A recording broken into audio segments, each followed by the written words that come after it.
오늘 예배당으로서의 성전 첫 번째입니다. 자, 주제 한번 읽어볼까요? 시작. 하나님의 임재. 역대하 7장 15절 16절 말씀 우리 함께 읽습니다. 이제 이곳에서 하는 기도에 내가 눈을 들고 귀를 기울이리니 이는 내가 이미 이 성전을 택하고 거룩하게 하여 내 이름을 여기에 영원히 있게 하였음이라. 내 눈과 내 마음이 항상 여기에 있으리라. 아멘. 혹시 역대하 7장의 배경을 아시는 분, 혹시 역시나가 되면 안 됩니다. 아시는 분이 있어야 됩니까? 없어야 됩니까? 예, 모르시면 내가 30년 설교한 것이 슬퍼집니다. 여러분 기억할지 모르지만 창세기부터 요한계시록까지 제가 30년 목회하면서 몇 번 이렇게 돌았게요. 순환됐게요. 적어도 5번. 새벽 예배 말씀부터 시작해서 수요예부터 시작해서 순서대로 적어도 5번 이상 순환됐어요. 아셔야 됩니다. 역대하 7장에는 그 전부터 뭐가 있냐면 솔로몬이 성전 건축을 하고요. 하나님께 봉헌을 해요. 정말 솔로몬이 감동합니다. 왜냐하면 왜 감동할까요? 아버지 다윗이 그렇게 성전을 짓고 싶었는데 하나님이 허락하셨어요? 안 하셨어요? 제가 보기에 아마 이 사건이 없었으면 솔로몬이 이토록 감동하진 않을 것 같아요. 날 솔로몬에게 열등감을 주는 사람이 누구였을까요? 아버지 다윗이었어요. 아버지만큼만, 아버지처럼. 성경도 계속해서 이후에도 솔로몬의 길이 아니라 다윗의 길. 예수님도 아브라함과 솔로몬의 자손이 아니라 아브라함과 다윗의 자손. 아무리 세상적으로 지혜가 뛰어나고 지혜로운 왕이고 그 당시 최고로 나라를 번영시킨 사람, 이스라엘 역사에서 최고 강대한 나라를 만든 사람, 우리나라 역사에서 땅을 제일 넓힌 사람이 누굽니까? 예, 광개토 대왕이잖아요. 그렇죠? 이스라엘에서는 제일 넓힌 사람이 솔로몬입니다. 지금도 몽골에 가면요, 몽골 사람들이 제일 그리워하고 막 우상화하는 사람이 누구겠어요? 칭기즈칸. 근데 참 재밌게도 그렇게 생각하면 아브라함과 솔로몬의 자손 예수 그리스도의 세계라 이렇게 나와야 되는데 아브라함과 다윗의 자손. 아무리 솔로몬이 지혜롭고 해도 누굴 못 뛰어넘습니까? 다윗을 못 뛰어넘는 거예요. 근데 솔로몬이 다윗을 뛰어넘은 게 하나 있습니다. 뭔지 아세요? 성전을 졌어요. 하나님이 다윗은 허락하셨어요? 안 하셨어요? 안 하셨어요. 다윗은 게 너무 슬펐어요. 그래서 어떻게 합니까? 자기는 성전은 못 짓지만 열심히 성전 자재를 구해서 모아 쌓습니다. 모읍니다. 열심히. 제가 종종 말씀드리자면 아마도 하나님이 다윗에게 성전 건축을 허락하셨다면 솔로몬과 반대였을 거예요. 솔로몬이 몇 년 동안 성전 건축을 했습니까? 또 대답 없으시면 제가 슬퍼집니다. 숙제를 드리겠습니다. 자기 왕궁은 몇 년 건축했습니까? 역시 대답이 없으시면 슬프십니다. 2배 차이가 나요. 만약에 다윗 보고 성전을 지라고 했으면 왕궁은 절반, 성전을 2배로 줬을 거예요. 솔로몬은 성전보다 왕궁을 2배로 줘요. 인간의 지혜가 뭔지 참 많이 돌아봅니다. 어찌되었든 다윗도 못 지은 성전을 지었어요. 얼마나 감동이겠어요. 그곳에 법궤를 모셔놓고 그곳에서 예배하고 기도하고 봉헌 기도하고 봉헌을 하나님께 했어요. 그랬을 때 하나님이 솔로몬에게 하신 응답이 오늘 말씀입니다. 이제 이곳에서 하는 기도에 내가 무엇을 들고 눈을 들고 뭐를 기울이고 귀를 기울이고. 무슨 의미입니까, 여러분? 하나님이 기다리고 계신다는 거예요. 너희들이 기도할 때를, 올 때를. 그래서 오는 걸 보시고 심령을 보시고 상처를 보시고 소리를 들으시고. 그래서 내 집은 만민의 기도하는 집이다. 이게 성전의 의미였어요.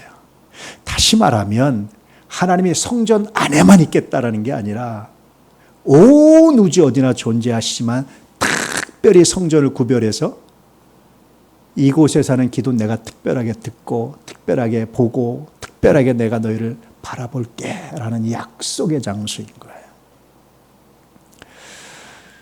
저는 웬만하면 약속을 제가 일찍 가려고 노력을 하거든요. 그런데 종종 늦을 때가 있습니다. 왜 늦겠어요? 이거보다 더 중요한 어떤 일이 있을 때. 그러죠? 둘 중에 있는데 어떤 일정이 있는데 이거보다 이게 더 중요하면 부득불 이걸 먼저 처리하고 가잖아요. 그렇죠? 그런데 그 어떤 것과도 양보할 수 없는 약속이 하나 있습니다. 그 어떤 것보다 우선적인 약속이 하나 있습니다. 뭐겠어요? 여러분은 예배를 얼마나 소중히 여기십니까? 예배를 얼마나 사랑하십니까? 예배를 얼마나 존귀 여기십니까? 그 예배를 사랑하시고 존귀 여기시는 은혜가 있기를 축복합니다. 계속 말씀을 보면 길을 기울이는데 그 이유가 뭐냐? 내가 이미 이 성전을 뭐하고? 택하고 또 뭐하고? 거룩하게 해서 내 이름을 여기에 영원히 있게 하였기 때문에.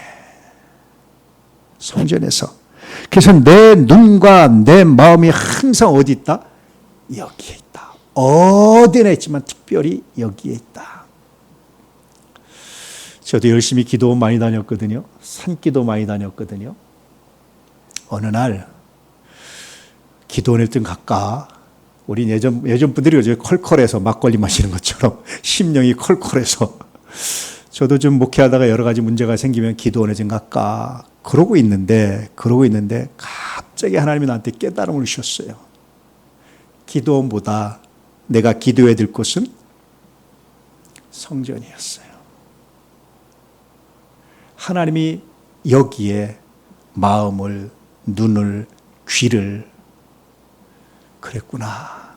이제 그 다음부터 사실은 기도를 별로 안 갔어요.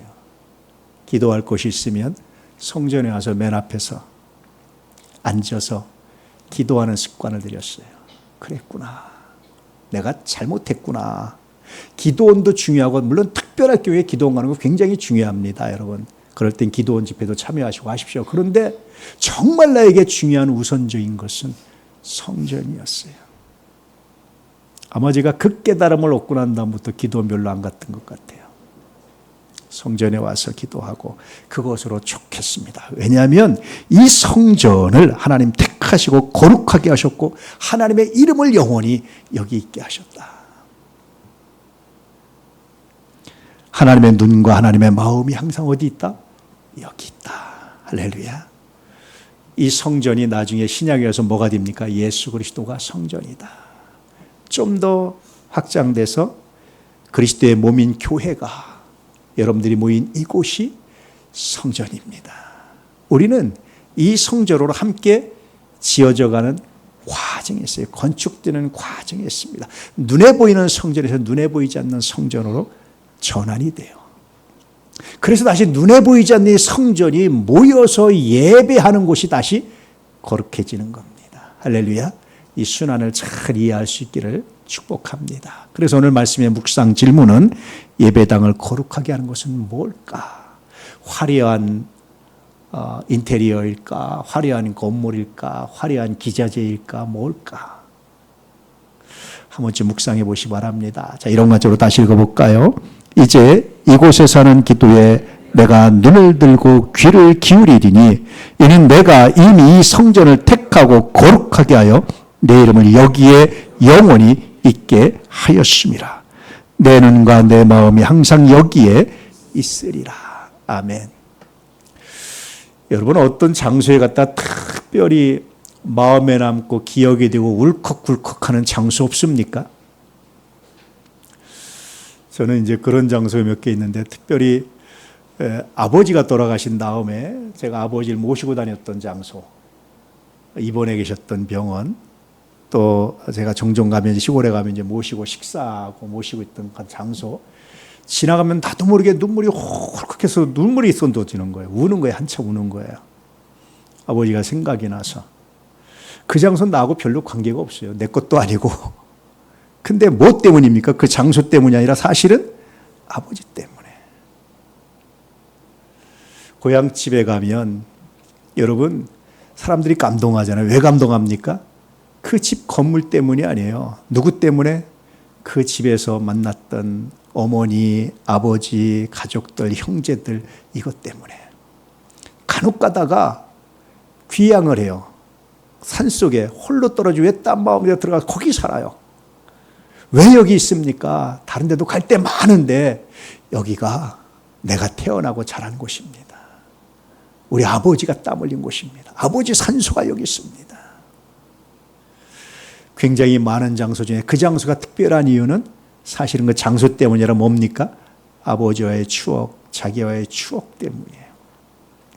저는 예배당이 그런 것 같아요. 굉장히 많은 건물들이 있고 다양하게 있는데 우리가 예배당을 사랑하는 이유는 이곳에서 내가 하나님을 만났고 하나님의 임재를 경험했고 하나님의 위로를 받았고 말씀을 들었고 했기 때문에. 이 추억이 없는 사람들은요 예배당 소중하지 않아요. 이 감동이 없는 사람들은요 그게 그렇게 와닿지 않아요. 그냥 그런 거지. 종종 옛날 분 중에 시골에서 경험한 건데요. 자식이 부모님한테 효한다고 집을 새로 줘요. 집을 짓는 동안 잠깐 나와서 이제 기거하다가 집이 거의 완공돼 가는데 노인이 돌아가시는 거예요. 왜 돌아가시는 줄 아세요? 왜 아프신 줄 아세요? 집이 새로 진 건 너무 좋은데 자기 옛집이 없어졌어요. 그것도 참을 수 있는데 자기가 그 새 집에 들어가서 사는 것이 자식들한테 부담으로 느껴지는 거예요. 저기서 내가 별로 쓸모없다. 옛집에는 내 손때가 묻고 내가 주인인데 새 집 보니까 내가 주인처럼 안 느껴지는 거예요. 그 새 집에 내가 어울릴 자신이 없는 거예요. 그래서 병을 앓다가 돌아가시는 거예요. 집 들어가기 바로 전에. 그런 분들이 여러 분 있어요. 하나님이 어디에나 계십니다. 할렐루야. 그러나 특별히 하나님께서 만나시겠다 약속한 장소는 성전이었고 오늘날 우리는 이곳을 예배당이라고 부르는 거예요. 이곳에서 하나님을 만나시고 그렇기 때문에 예배당이 의미가 있고 가치가 있는 건물 자체가 아니라 그렇기 때문에 예배당이 아름다운 은혜가 있기를 주의 이름으로 축복합니다. 우리는 예배당을 바라보는 두 가지 극단적 시선이 있죠. 첫 번째는 예배당 자체를 지나치게 신성시해요. 아마 여러분 제가 성전을 지면서 여러분 헌금을 독려해서 짓게 하면 난 못 졌을 거예요. 난 평생 못 짓습니다. 어떤 분들이 성전 건축하는데 집을 바쳤습니다 그러면 귀하긴 한데 나는 목사로서 정말 찬성할 수가 없어요. 간혹가다 그런 분들 있어요. 목사님 내가 우리 교회 성전인데 집을 바치려고 합니다. 하지 마세요. 내가 목사인데 말려요. 하지 마세요. 아니 왜 목사님 하지 마세요. 하지 마세요. 집 없이 사는 것도 신앙적으로 옳지 않습니다. 가난할 정도로 하지 마세요. 이런 마음이니까 내가 그걸 못해요. 여러분 막 헌금하란 말을 못합니다. 여러분이 잘 사는 것도 내 목적이지 여러분이 어려운데 교회만 화려하게 짓는 것은 내가 목회 양심상 허락이 안 돼요. 하나님이 기가 막힌 방법으로 짓게 하시는 거예요. 그래서 내가 도저히 못하니까. 예배당 자체가 건물 자체가 여러분 신성하지 않아요. 솔로몬이 그렇게 지은 성전도 어떻게 했습니까? 무너졌어요. 그 자체가 완전하다면 무너뜨릴 수가 없는 거예요. 이스라엘 백성들이 착각한 게 있어요. 하나님의 나라는 망하지 않는다. 예레미야가 아무리 망한다고 예언해도 망하지 않아. 이런 잘못된 생각 가지고 예레미야를 무시하고 비난하고 막 돌 던지고 침 뱉고 막 그랬어요. 근데 망했어요. 포로로 잡혀서 비로소 깨달았어요. 하나님이 영원히 세우시려고 하는 것은 단지 건물이 아니었다는 것을, 단지 성전이 아니었다는 것을, 외관으로 보이는 건물로서의 성전이 아니었다는 것을, 거기서 회당을 만들어서 교육하고 예배드리기 시작합니다. 다시 돌아와서 수룹바벨 성전을 지었지만 이전에 솔로몬 성전의 절반도 안 되는 아주 초라하게 하나 지어요. 이렇게 능력도 안 됐지만 하나님이 그 정도만 허락하시는 거예요. 건물 자체를 신성시하지 마. 예배 드릴 때 의미가 있는 거지 건물 자체가 의미가 있는 게 아니야 라는 겁니다. 나중에 헤롯 대왕이 자기의 부족한 정통성을 확보하기 위해서 헤롯 성전을 크게 증축해 짓습니다. 그런데 그것도 AD 70년에 싹 무너져요. 한쪽에 벽만 남았어요. 그 벽을 지금 뭐라고 부릅니까? 통곡의 벽. 비로소 이스라엘 사람들이 와서 통곡하면서 거기서 기도하는 거예요. 자기들의 죄에 대해서. 저도 가봤는데 천막을 딱 치고 한쪽은 여자 한쪽은 남자, 남녀 7세 부동석처럼 요만한 종이에다 기도 제목을 적어가지고 그 틈 사이에 끼워 넣으면서 막 기도합니다. 같이 가서 기도하면서 정말 이스라엘 사람들이 마음이 아팠어요. 하나님, 저들이 빨리 예수를 알기 원합니다. 이곳이 무너진 것에 슬퍼하는 것보다 믿음이 무너진 것에, 마음이 무너진 것에 더 슬퍼하시는 마음 주십시오. 사실은 그런 기도, 옆에서 유대인들 기도하는데 옆에서 그런 기도 해드리잖아요. 우리가 성전을 짓는데요, 성전 그 자체가 신성되지 않길 축복합니다. 예배당이 될 때 의미가 있고 예배 드릴 때 의미가 있는 거지, 그 건물 자체는 예루살렘 성전처럼 무너질 수도 있고 박살날 수도 있고, 할렐루야, 건물 자체는 영원한 게 아니에요. 근데 그렇다고 해서 하나님은 어디에나 계시는데 건물은 중요하지 않아라고 생각하는 것도 잘못된 거예요. 왜 그렇습니까? 여러분 집도 여러분 추억이 있고 여러분 가정이 안전하기 위해서 집이 필요하잖아요. 우리가 예배 드리려면 이 장소도 정말 중요합니다. 단정하고 고요한 중 예배 드리려면. 이 장소가 없었다면 여러분 비 올 때 어떻게 예배 드리겠어요? 눈 올 때 어떻게 예배 드리겠어요? 여러분 교육은 어떻게 일어나겠어요? 정말 고요하게 기쁘게 하나님께 예배할 수 있겠어요?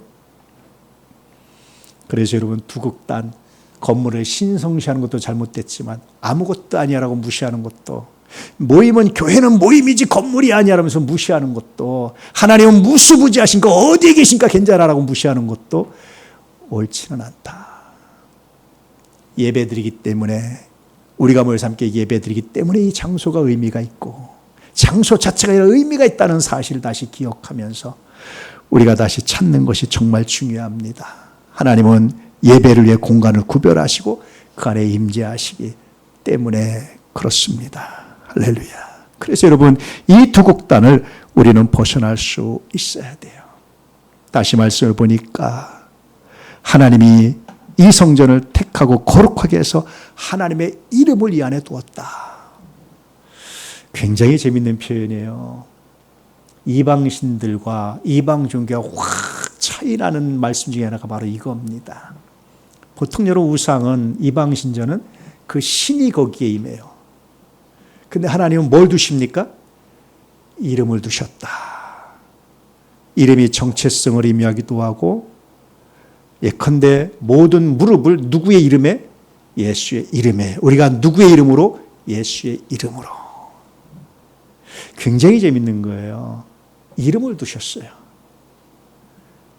재밌죠? 그래서 여러분, 그 이름 두셨는데 그 하나님의 정체성, 하나님과 만나는 공간이라는 의미입니다. 하나님은 우주 안에 담을 수도 없어요. 솔로몬은 그런 얘기를 합니다. 하늘과 하늘들의 하늘일지라도 어찌 주를 거기에 가두겠습니까? 어찌 두겠습니까? 어찌 주를 모실 수 있겠습니까? 하물며 내가 지은 이 성전에 어떻게 주가 여기만 있으라고 내가 말할 수 있겠습니까? 그럼에도 불구하고 주님이 여기에 임재하시고 함께 하시고 이름을 둔다는 사실이 그렇게 감동이었던 거예요. 우리가 예배드리는 곳, 하나님이 이름을 두셨어요. 할렐루야. 예수 그리스도 이름을 사용해서 예수 그리스도 이름으로 기도할 수 있는 특별한 장소를 하나님 구별하시는 거예요. 그렇기 때문에 청소하고 가꾸고, 그렇기 때문에 아름답게 하는 겁니다. 우리 성전을 지으면서도 제가 본당 인테리어를 하면서 딱 하나 요구합니다. 누구든지 들어오면 하나님의 임재를 경험할 수 있는, 건물의 화려함이 아니라, 치장의 화려함이 아니라 하나님을 경험할 수 있는 그런 거. 요즘에는 학교나 강당이나 어디나 다 똑같아, 교회나. 그런 거 말고 하나님의 임재. 성전을 다양하게 쓸 수 있지만 적어도 나는 성전만큼은 하나님께 예배드리는 고유의 장소로, 강당도 쓰고 뭐도 쓰고 다목적으로 쓰는 것도 의미가 있지만 적어도 우리는 좀 누구든지 24시간 와서 기도할 수 있는 곳으로, 예배드릴 때만 성전이 아니라 24시간 문 열고 와서 기도하고 싶을 때 기도할 수 있는, 밤에 자다가 슬픈 일이 있고 인생을 살다 슬픈 일이 있을 때, 누구한테 말하고 싶지 않을 때, 조용히 홀로 와서 기도하고 싶을 때 조용히 문 열고 와서 하나님의 임재를 경험하며 기도할 수 있는 것, 적어도 여러분들이 24시간 언제나 기도할 수 있는 곳, 그 장소 하나 구별해 드리는 것, 나는 이것이 사치라고 생각하지 않고 낭비라고 생각하지 않고 공간을 그렇게 사용한다고 나는 생각지 않아요. 공간을 다양하게 쓰는 것도 의미 있지만 적어도 저는 그렇습니다. 이 공간만큼은 우리 교인들이 언제든지 와서 기도하고 예배할 수 있는 것, 다목적으로 쓰고 싶은 마음이 없어요. 그래서 요구하는 것이 하나님의 임재가 느껴지는 것, 그것이면 족합니다. 화려하지 않아도 비싼 자재 안 써도 괜찮습니다. 하나님의 임재가 느껴지는 것. 왜냐하면 비로소 그럴 때 성전이 되기 때문에, 하나님의 임재가 없이는 그것이 성전이라고 말할 수 없기 때문에 그렇습니다. 거룩함은 장소 자체에서 나오는 것이 아니라 하나님의 임재에서 나오기 때문에, 그래서 예배당에 들어올 때는 하나님을 만날 준비된 마음으로 들어와야 됩니다. 오래전에 그런 제가 어떤 인터뷰를 하고 투고를 한 적이 있어요. 어떤 기독교 언론사에 투고한 적이 있는데, 이제 그쪽에 기자가 하도 저한테 인터뷰를 요청해서 한 적이 있어요. 현대교인들이 교회하면 뭐가 제일 많이 떠오를까요? 한국 교인들이. 어떤 분은 교회하면 일이 먼저 떠오를 거고, 그러죠? 여러 가지가 떠오를 거예요. 굉장히 마음이 아팠어요. 교회하면 먼저 주님이 떠오르면 참 좋겠다, 그런 생각이 들었어요. 그런 생각을 하고 쭉 바라보고 있는데 어느 순간 동해안 그쪽 도로를 타고 쫙 강릉 쪽으로 올라오는데, 강릉에 거의 다 와서요. 아마 정동진 근처 그 밑에 어딘데, 좌측을 딱 봤는데 길에 어떤 사찰이 굉장히 화려하게 져 있었어요. 그걸 보는 순간 나도 모르게 저 돈이 어디서 나왔지? 너무 아깝다라는 생각이 든 거예요. 그러면서 제가 안 믿는 사람들이 화려하게 지은 교회 건물을 보면서 똑같은 마음을 갖겠구나. 교회 건물을 화려하게 잘 짓는 것, 우리들한테는 의미가 있지만 안 믿는 사람들한테는 슬픔일 수도 있겠다. 화려한 외형보다, 그래서 내실 있는 예배 공간이 우리가 취해야 될, 우리가 바라봐야 될 정말 교회로서의 건물이 아닐까, 그런 생각을 했어요. 그래서 난 크리스천들이 화려한 교회 건물을 보면서 마음 아파하고 눈살 찌푸는 게 제가 충분히 이해가 됐어요. 저 돈이면 좀 더 좋은 데 쓰지, 다른 데 쓰지 하는 것처럼 우리 교회 건물은 그렇게 화려하지는 않습니다. 그렇게 큰 평수도 아닙니다. 다른 데 비해서. 적어도 그 선을 지키려고 나름대로 굉장히 노력하고 기도했습니다. 중요한 것은 이 외형이 아니라 어떻게 우리가 이 건물을 채우느냐. 할렐루야. 예배로 채우는, 예배자로 가득한 귀한 건물이 되시기를, 건물이 되기를 기도하고 그렇게 채우는 주인공들이 되기를 주 예수의 이름으로 축복합니다. 그래서 예배당에 들어올 때마다 주님이 생각나고, 힘들고 어려울 때마다 내가 교회 가서 기도해야지, 그곳에 주님이 임재가 있고 이 폭풍 가운데 내가 주님 바라봐야지 라고 생각하는 교회, 그 교회가 진짜 교회가 아닐까요? 그 교회가 주님이 기뻐하시는 성전이 아닐까요? 할렐루야.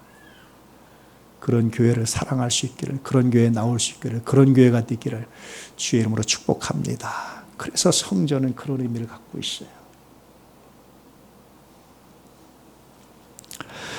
예배당, 그래서 여러분, 우리가 머무는 곳인가 동시에 파송의 출발점입니다. 어떤 사람은 예배 드릴 때, 기도할 때만 하나님 만나고 떠날 때는 하나님 거기 계세요 그러고 누구 가는 분들이 많아요. 놓고 가는 분들이. 아닙니다, 여러분.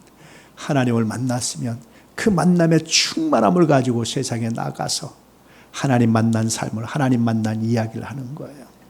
너 이 상황에서 왜 그렇게 기뻐할 수 있니? 어떻게 너 이때도 기뻐할 수 있니? 내가 하나님을 믿습니다. 하나님이 나와 함께 하심을, 이것도 반드시 선용하심을. 너 이 상황에서 어떻게 너 그 사람을 용서할 수 있니? 너 자존심도 없냐? 내가 자존심이 없어서가 아니라 하나님을 믿기 때문입니다. 내가 그 문제를 성전에 나서 기도했는데 하나님이 내 마음을 만지셨고 내 생각을 만지셨고 내 분노를 가라앉히셨고 내 절망을 소망으로 만드셨기 때문입니다. 이게 하나님의 임재를 품고 나가는 거예요. 돈 걱정이 되고 재정의 결핍으로 그렇게 힘들 때 똑같이 돈도 나면 여러분 안 됩니다. 그때 하나님께 나오는 거예요. 하나님, 내가 돈이 필요합니다. 나의 필요를 누구보다 잘 아시는 주님, 내가 어떻게 하면 좋습니까? 기도해 보시오. 때때로 하나님이 돈을 안 치우고 다른 걸 치워주시는데 그 다른 거로 충분히 만족해서 감사하고 나갔을 때 이상하게 마음이 평안하고 하나님께서 역사해 나가시는 거예요. 돈 문제가 해결이 안 됐음에도 불구하고 하나님께서 역사하시고 함께 하시기 느껴지기 시작하는 거예요. 그게 예배자입니다. 그렇게 만들기 위해서 성전을 만드신 거예요. 그렇게 여러분 마음을 만지시기 위해서, 상처를 만지시기 위해서 내 이름을 여기에 두었다라고 말씀하시고 성전을 지으신 겁니다. 이 성전을 그렇게 사용하셔야 되지 않겠습니까? 하나님은 그런 목적으로 성전을 만드시고 구별하셨는데 이 성전을 그렇게 사용하지 않으신다면 하나님이 슬프시겠죠. 그런 것이에요. 부부싸움을 진하게 했어요. 아유, 이게 이혼을 해 마라. 그럴 때 자식이 정말 속속에서 이걸 어떻게 그럴 때, 형제가 정말 마음먹겠어요. 그럴 때 이걸 어떻게, 사업이 정말 힘들었어요. 그럴 때 이걸 어떻게 할 때, 그 문제를 가지고 하나님께 나오고 하나님의 은혜를 기다리는 것, 그것이 바로 성전입니다. 그러려고 하나님 만드셨고 그러려고 내 이름을 이곳에 영원히 두었다라고 말씀하시는 거예요. 그럴 때 우리가 부르는 찬송처럼 폭풍 가운데서도 잠잠히 주를 바라보며 너 어떻게 그때 그럴 수 있었니? 내가 하나님을 믿습니다. 그래서 여러분, 때때로요, 예수 믿는 사람들에게는 고난이, 슬픔이 은혜예요. 내가 당하는 아픔이 은혜입니다. 그것이 간증거리가 되고 그것이 하나님 이야기가 되고 그것이 하나님의 살아계심을 증언하는 도구가 되고, 이게 은혜입니다. 제가 보니까요, 가장 크게 하나님의 은혜를 깨달았던 때가 언제냐, 내가 평안할 때는 결코 아니었습니다. 아무 문제도 내 인생에 없을 때는 아무것도 그렇지 않았어요. 폭풍우가 밀려왔을 때, 어찌할 수 없을 때, 나도 내 마음을 주체하기 어려웠을 때, 그때 하나님 앞에 나와서 조용히 무릎 꿇고 기도할 때 받은 위로가, 은혜가, 그렇다고 현실적인 문제는 아무것도 해결되지 않는데 하나님의 위로만 있어요. 하나님, 이거 너무한 거 아닙니까? 위로하셨으면 하셔야지. 기다려봐. 우리 충청사투리로 지둘러. 참 하나님은 재밌게도 충청사투리로 저한테 많이 응답을 하세요. 지둘러. 그럴 때 잘 진하게 마음에 와닿아요, 이상하게. 그럼 제가 뭐라고 얘기하겠어요? 알았슈. 잘 진하게 와닿아요. 죄송합니다. 제가 충청도, 다른 데도 마찬가지예요. 다 자기 잘 원색적인 언어로 하나님 다가오시는 것 같아요. 잘 나에게 깊이 뿌리 박힌 언어로 종종 하나님 다가오시는 것 같아요. 시간이 지나서 하나님께 맡기고 나갔는데 시간이 지날수록 그래서 그러셨구나. 그래서 그러셨구나. 그래서 그러셨구나. 그래서 마지막 무슨 고백을 합니까? 하나님, 그때 나에게 그 고난을 주시지 않았다면 하나님 큰일 날 뻔했습니다. 정말 감사합니다. 고난을 빨리 해결하셔서도 하나님 큰일 날 뻔했습니다. 감사합니다. 그 고난이 나를 나되게 했습니다.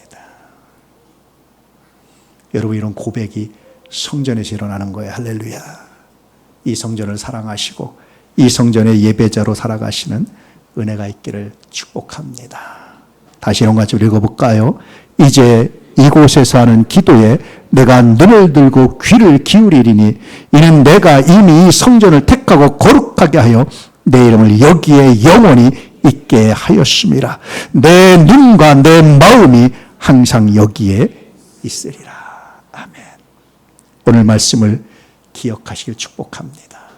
태극기 이 자체가 위대한 건 아닙니다. 국가를 상징하기 때문에 태극기 앞에서 이렇게 경건하잖아요. 예배당도 마찬가지입니다. 이것이 바로 우리가 성전을 성전답게 가꿔야 되는 이유입니다. 어떤 교회가 전쟁의 폐허로 지붕이 날아가고 완전히 무너졌어요. 사람들이 전쟁이 끝난 다음에 폐허된 교회에 의해서 예배를 드립니다. 그때 한 사람이 말을 했습니다. 이제 우리 그만하고 여기서 그만하고 집에 가서 합시다. 하나님은 어디에 계시는데 꼭 여기 올 필요가 없습니다. 한 노인 여자분이 그런 얘기를 했습니다. 맞습니다. 하나님은 어디나 계십니다. 그런데 우리가 이곳에서 하나님을 만났습니다. 우리가 예배드리는 장소, 우리가 하나님을 만나는 곳이고 우리 아이들이 하나님을 만날 곳이고 할렐루야 만나는 곳입니다. 그렇기 때문에 소중하게 가꾸고 아름답게 가꾸고 그렇기 때문에 귀하게 사용하시는 하나님의 사람들 되시기를 주의 이름으로 축복합니다. 저는 어릴 때부터 교회를 다녔어요. 어머니 뱃속에서부터. 우리 집 안방에서 교회가 개척됐다는 얘기를 들으셨죠? 우리 집 사랑방은 교역자들 사택이었습니다. 기거하는 곳이었어요. 나중에 교회 건물을 사서 옮겼을 때 저는 교회가 제 공부 장소였고 놀이터였고 예배 장소였고 목사들도 아닌데 교회 문제가 있으면 우리 집에 대책회의가 열리고 좋은 얘기만 들으면 되는데 어릴 때부터 별별 얘기를 다 듣고 별별 목회자들을 다 만나고 하나님이 나를 부르셨을 때 하나님 나 못합니다. 생각나는 거예요. 여러분들이 여러 목사님들이 나 못합니다. 나 차라리 내 생명을 취해가세요. 나 못합니다. 목회를 하면서도 신앙생활을 하면서도 교회 이면을 너무 잘 알고 교인들의 이면을 너무 많이 봐서 잘 아는 거예요.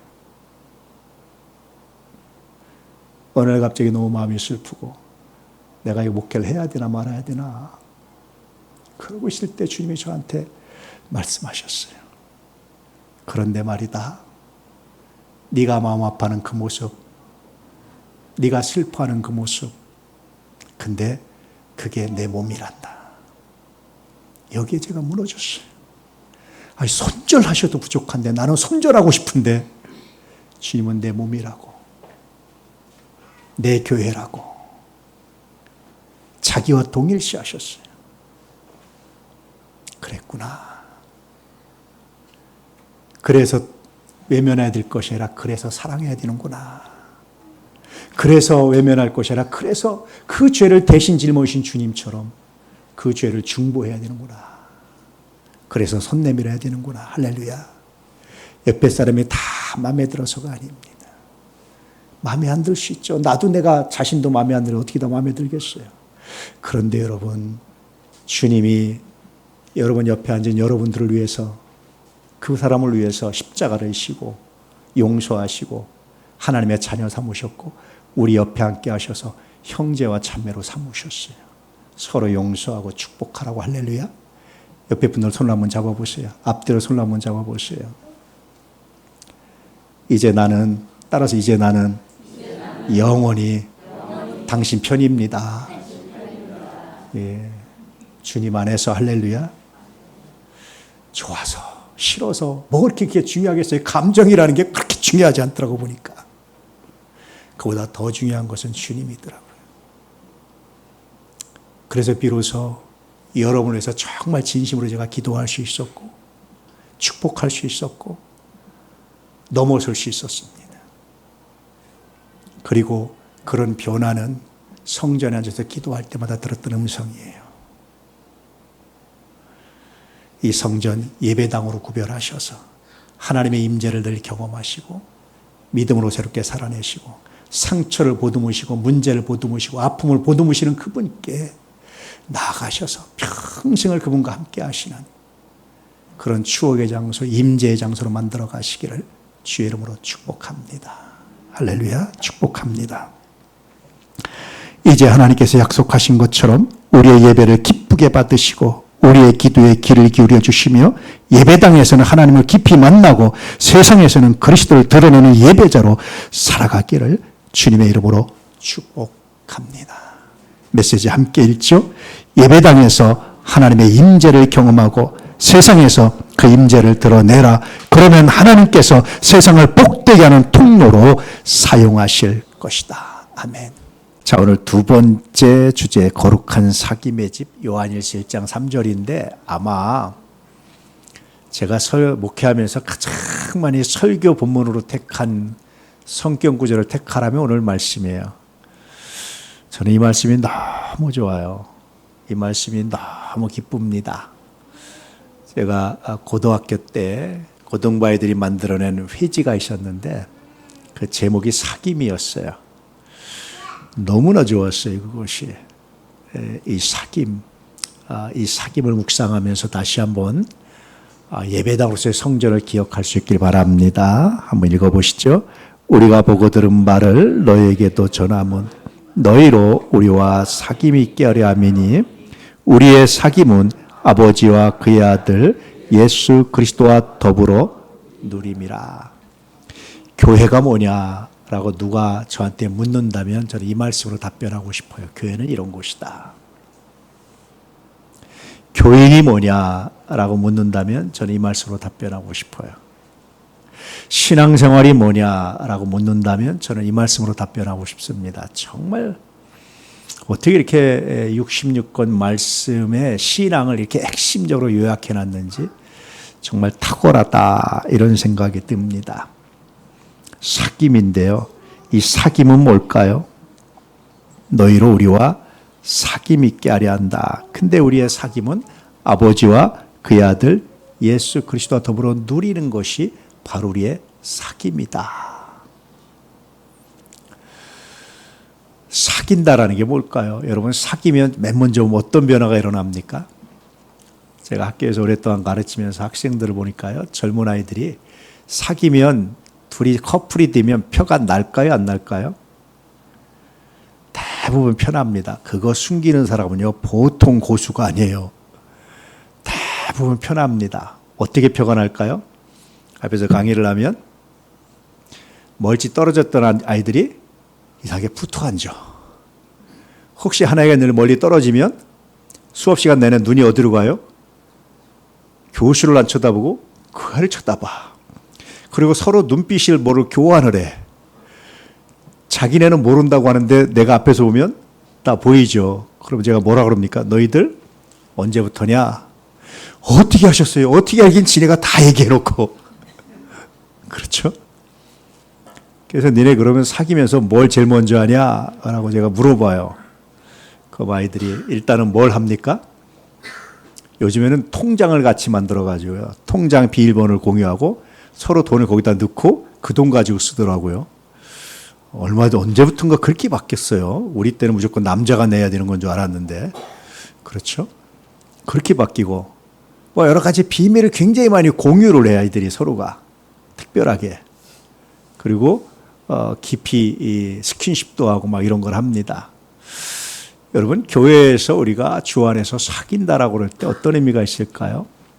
하나님과 사귄 건 하나님과 친밀함, 하나님과 은밀한 교제, 이걸 히브리어로 소드라고 그러는데 이 은밀한 교제 가운데 들어가는 거예요. 사랑 가운데 사귀는 것을 오늘 말씀에 코이노니아라고 말하는데 이것은 단순히 그냥 안다라는 차원이 아니라 서로 이해해주고 축복하는 거예요. 어떤 노인께서 교회를 오셨는데 아무도 그분과 함께 식사를 안 하는 거예요. 그러니까 늘 혼자 식당에서 4인용 식탁에서 혼자 드시는 거죠. 어느 날 한 권사님이 이렇게 지나가다가 늘 저분이 혼자 드시네 또 혼자 드시네 하고 있는데 지나가다 그날 마음이 쓰였어요. 식판을 들고 그분 앞에 앉았어요. 같이 늘 식사하던 권사님 일로 와, 여기 자리 있어. 아니, 난 오늘은 여기서 먹을게. 이상해, 왜 모르는 사람하고 같이 식사를 할까? 여러분, 이 말이 이해가 되세요, 교회에서? 이분이 이제 같이 식사를 하면서 이제 계속 몇 주 동안 식사하다 보니까 서로 이야기를 하게 된 거잖아요. 그러니까 나 몇 월 며칠 날 병원에 가야 되는데요. 약 드세요? 예, 무슨 약을 먹습니다. 그러니까 그날이 되면 혹은 그 다음 주가 되면 그전엔 그냥 이렇게 같이 식사하고 어색하게 식사하던 관계가 이제 뭘 물어요? 병원 잘 다녀오셨어요? 몸은 어떠세요? 이런 걸 이제 묻는 거예요. 이렇게 안부를 묻는 거예요. 조금 더 얘기하니까 이분이 자식 얘기를 해요. 자식에 대한 안부를 물어요, 이제는. 조금 더 하니까 기도 제목을 나눠요. 이것도 기도해서 이것도 기도해 주세요. 이거 기도했는데 어떠세요? 이런 걸 나누기 시작하는 거예요. 조금 더 지나니까 아내 이야기, 사별한 이야기, 이런 이야기들 나누는 거예요. 언제 사귐이 시작됐을까요? 저분이 식탁에서 홀로 드시네. 이건 사귐이 아닙니다. 성경적 의미의 코이노니아가 아니에요. 저분의 이름으로 하는 것도 코이노니아가 아닙니다. 저분에 대해서 좀 정보를 안다고 코이노니아가 되는 게 아니에요. 코이노니아는요, 사귐은 내 마음에 담기 시작하는 거예요. 그리고 생각나고 기도하고 이럴 때 비로소 코이노니아, 사귐이 됐다. 이 사귐이 얼마나 행복한지 이 사귐으로 여러분들을 초대하고 싶다. 이게 바로 교회입니다. 할렐루야. 그래서 오늘 말씀의 묵상 질문은 거룩한 사귐을 누리고 있는가? 나는 그저 얼굴만 아는가? 그저 왔다 갔다 하는가? 정말 내가 거룩한 사귐을 누리고 있는가? 한 번쯤 묵상해 볼 수 있기를 바랍니다. 자, 이런 가지로 다시 읽어볼까요? 우리가 보고 들은 바를 너희에게 또 전함은 너희로 우리와 사귐 있게 하려 함이니 우리의 사귐은 아버지와 그의 아들 예수 그리스도와 더불어 누림이라. 그렇습니다, 여러분. 교회는, 예배당은 거룩한 사귐의 집이에요. 첫 번째로 누구와 사귀냐면 하나님과의 사귀는 거예요. 우리의 사귐은 아버지와 그의 아들 예수 그리스도와 더불어 누리는 것이다. 이 사귐입니다.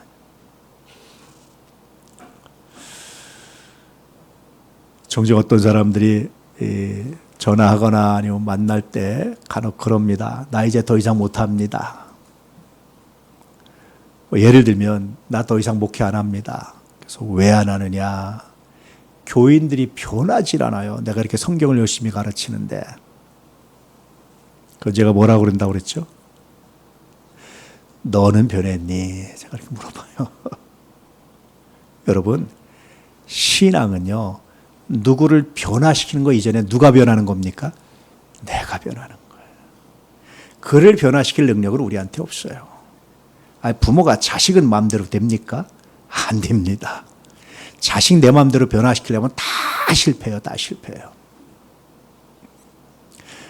어떤 부모가 자식을 서울대학 보내려고요, 정말 어릴 때부터 촘촘히, 유치원 때부터 촘촘히 계획을 짜서 정말 악착같이 공부시켜서 대학에 딱 보냈어요. 부모는 와, 이제 너 대학 갔다. 근데 그 아이가 뭐라고 그랬는 줄 아세요? 와, 나 해방됐다. 부모가 맨날 그랬대요. 대학만 가면 네 맘대로 해. 대학만 가면 해방시켜줄게. 그랬대요. 그러니까 부모는 와, 대학 들어갔다. 이제부터 우리 함께. 그러니까 아이가 와, 나 해방됐다. 이제 나 홀로. 이렇게. 많이 겪어보셨죠? 우리는 누구 변화시킬 능력이 없어요. 변화시키는 건 누가 하는 겁니까? 하나님이 하시는 거예요. 그 신앙은 뭐냐? 하나님과의 사귐은 뭐냐? 내가 변하는 거예요. 내가. 왜 우리가 다툽니까? 왜 우리가 교회에서 사귐이 중단됩니까? 사람한테 실망해서 그래요. 왜 서로 다툽니까? 왜 다투겠어요? 네가 변해. 네가 바꿔. 네가 잘못됐어.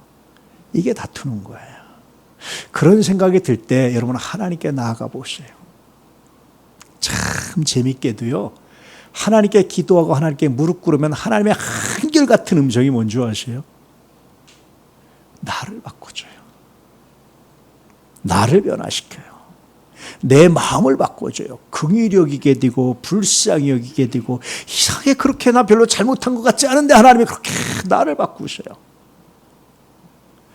내가 하나님께 받은 은혜가 뭔지를 알게 하시고, 내가 무엇을 바뀌어야 되는지를 하나님 알게 하시고, 그렇게 이상하게 하나님 나를 바꾸셔요. 그냥 내가 바뀌고 나면 그 다음부터 어떻게 됩니까, 여러분? 사람이 받아들여져요. 그래서 여러분, 사귐의 첫 번째는 하나님과의 사귐이에요. 이것이 영성입니다. 누구 때문에 싫습니다 라고 말하기 시작하면 사실은 겉으로는 그거 같지만 실제적으로 뭐의 문제입니까? 이게 영성의 문제예요. 믿음의 문제예요. 내가 하나님과의 교제가 끊어졌구나. 그래서 그런 이제 사람들이 간혹 이렇게 상담하고 찾아오거든요. 그럼 제가 그럽니다. 요즘 기도 안 하는구나. 요즘 기도 안 하지. 무슨 소리에 내가 새벽부터 이렇게 기도하는데. 아니, 그런 거 말고 하나님과 정말 친밀한 관계 안으로, 하나님과의 깊은 교제 안으로, 기도 제목까지 쭉 나를 하나님 주시옵소서 주시옵소서 하는 기도 말고, 그 나라와 그 일을 먼저 구하듯이 하나님과의 깊은 교제 가운데로 안 들어가는구나. 한참 얘기하면 어떻게 하셨어요? 하나님과 깊은 교제 가운데 들어가면 굉장히 중요한 변화가, 그의 변화가 아니고 누구의 변화입니까? 나의 변화예요. 반드시 하나님 그렇게 만드십니다. 그것이 사도들이 경험했고 많은 하나님의 사람들이 경험하는 내용이에요. 두 번째는요, 그 거룩한 사귐은 하나님 안에서 가족된 공동체와의 사귐이에요. 너희로 우리와 사귐이 있게 하려 함이라. 그래서 여러분, 교회는 홀로 몰래 다니는 곳이 아닙니다. 그건 진정한 사귐이 아니에요. 나 누가 싫어서요? 나 누가 그래서요? 그렇게 말한다면 그것은 영적인 문제인데 내가 하나님과 깊은 교제 가운데 있지 않는 거예요. 내가 하나님과 깊은 교제 가운데 들어가면 사람이 받아들여지고 사람이 수용이 되고 사람이 달라지고 사람이 바뀌게 돼 있어요. 그가 변해서가 아니에요. 내가 변하는 거예요. 여러분, 어떤 사람의 모든 면이 나쁘다 그러면 그 사람 세상 못 살아갑니다. 우리가 바라보는 관점이 바뀌면요, 위치가 바뀌면 사람이 달라요. 저런 면도 있었네. 간혹 여러분, 아주 내가 좋아했던 사람한테 실망한 적 없으세요? 왜 실망하는 줄 아세요? 내가 좋아하는 면에서만 바라보다가 어느 순간 갑자기 뒤로 돌아가 보니까 다른 면이 보이는 거예요. 저 사람이 저런 면도 있네. 보통 아들들이요, 결혼하면 엄마한테 실망하는 게 그거예요. 우리 엄마 최고. 그러고 있는데 아내와 갈등을 해요. 처음에는 이해를 못해요. 시간이 지나면 아내 이야기가 귀에 들리기 시작해요. 그래서 그 관점으로, 아내의 관점에서 이렇게 바라보니까 그 엄마가 어떤 엄마예요? 우리 엄마 심각하네. 꼰대도 이런 꼰대가 없네. 아들이 받아들이기 시작하면 그때부터 심각해져요, 여러분. 아들이 이해하기 전에, 아들이 생각하기 전에 빨리 돌아서시는 은혜가 있기를 주의 이름으로 축복합니다. 내가 바뀌어요. 그래서 그것이 결국은 사람을 받아들이고 사람을 수용하는 것으로 바뀌는 정말 놀라운 변화가 일어납니다.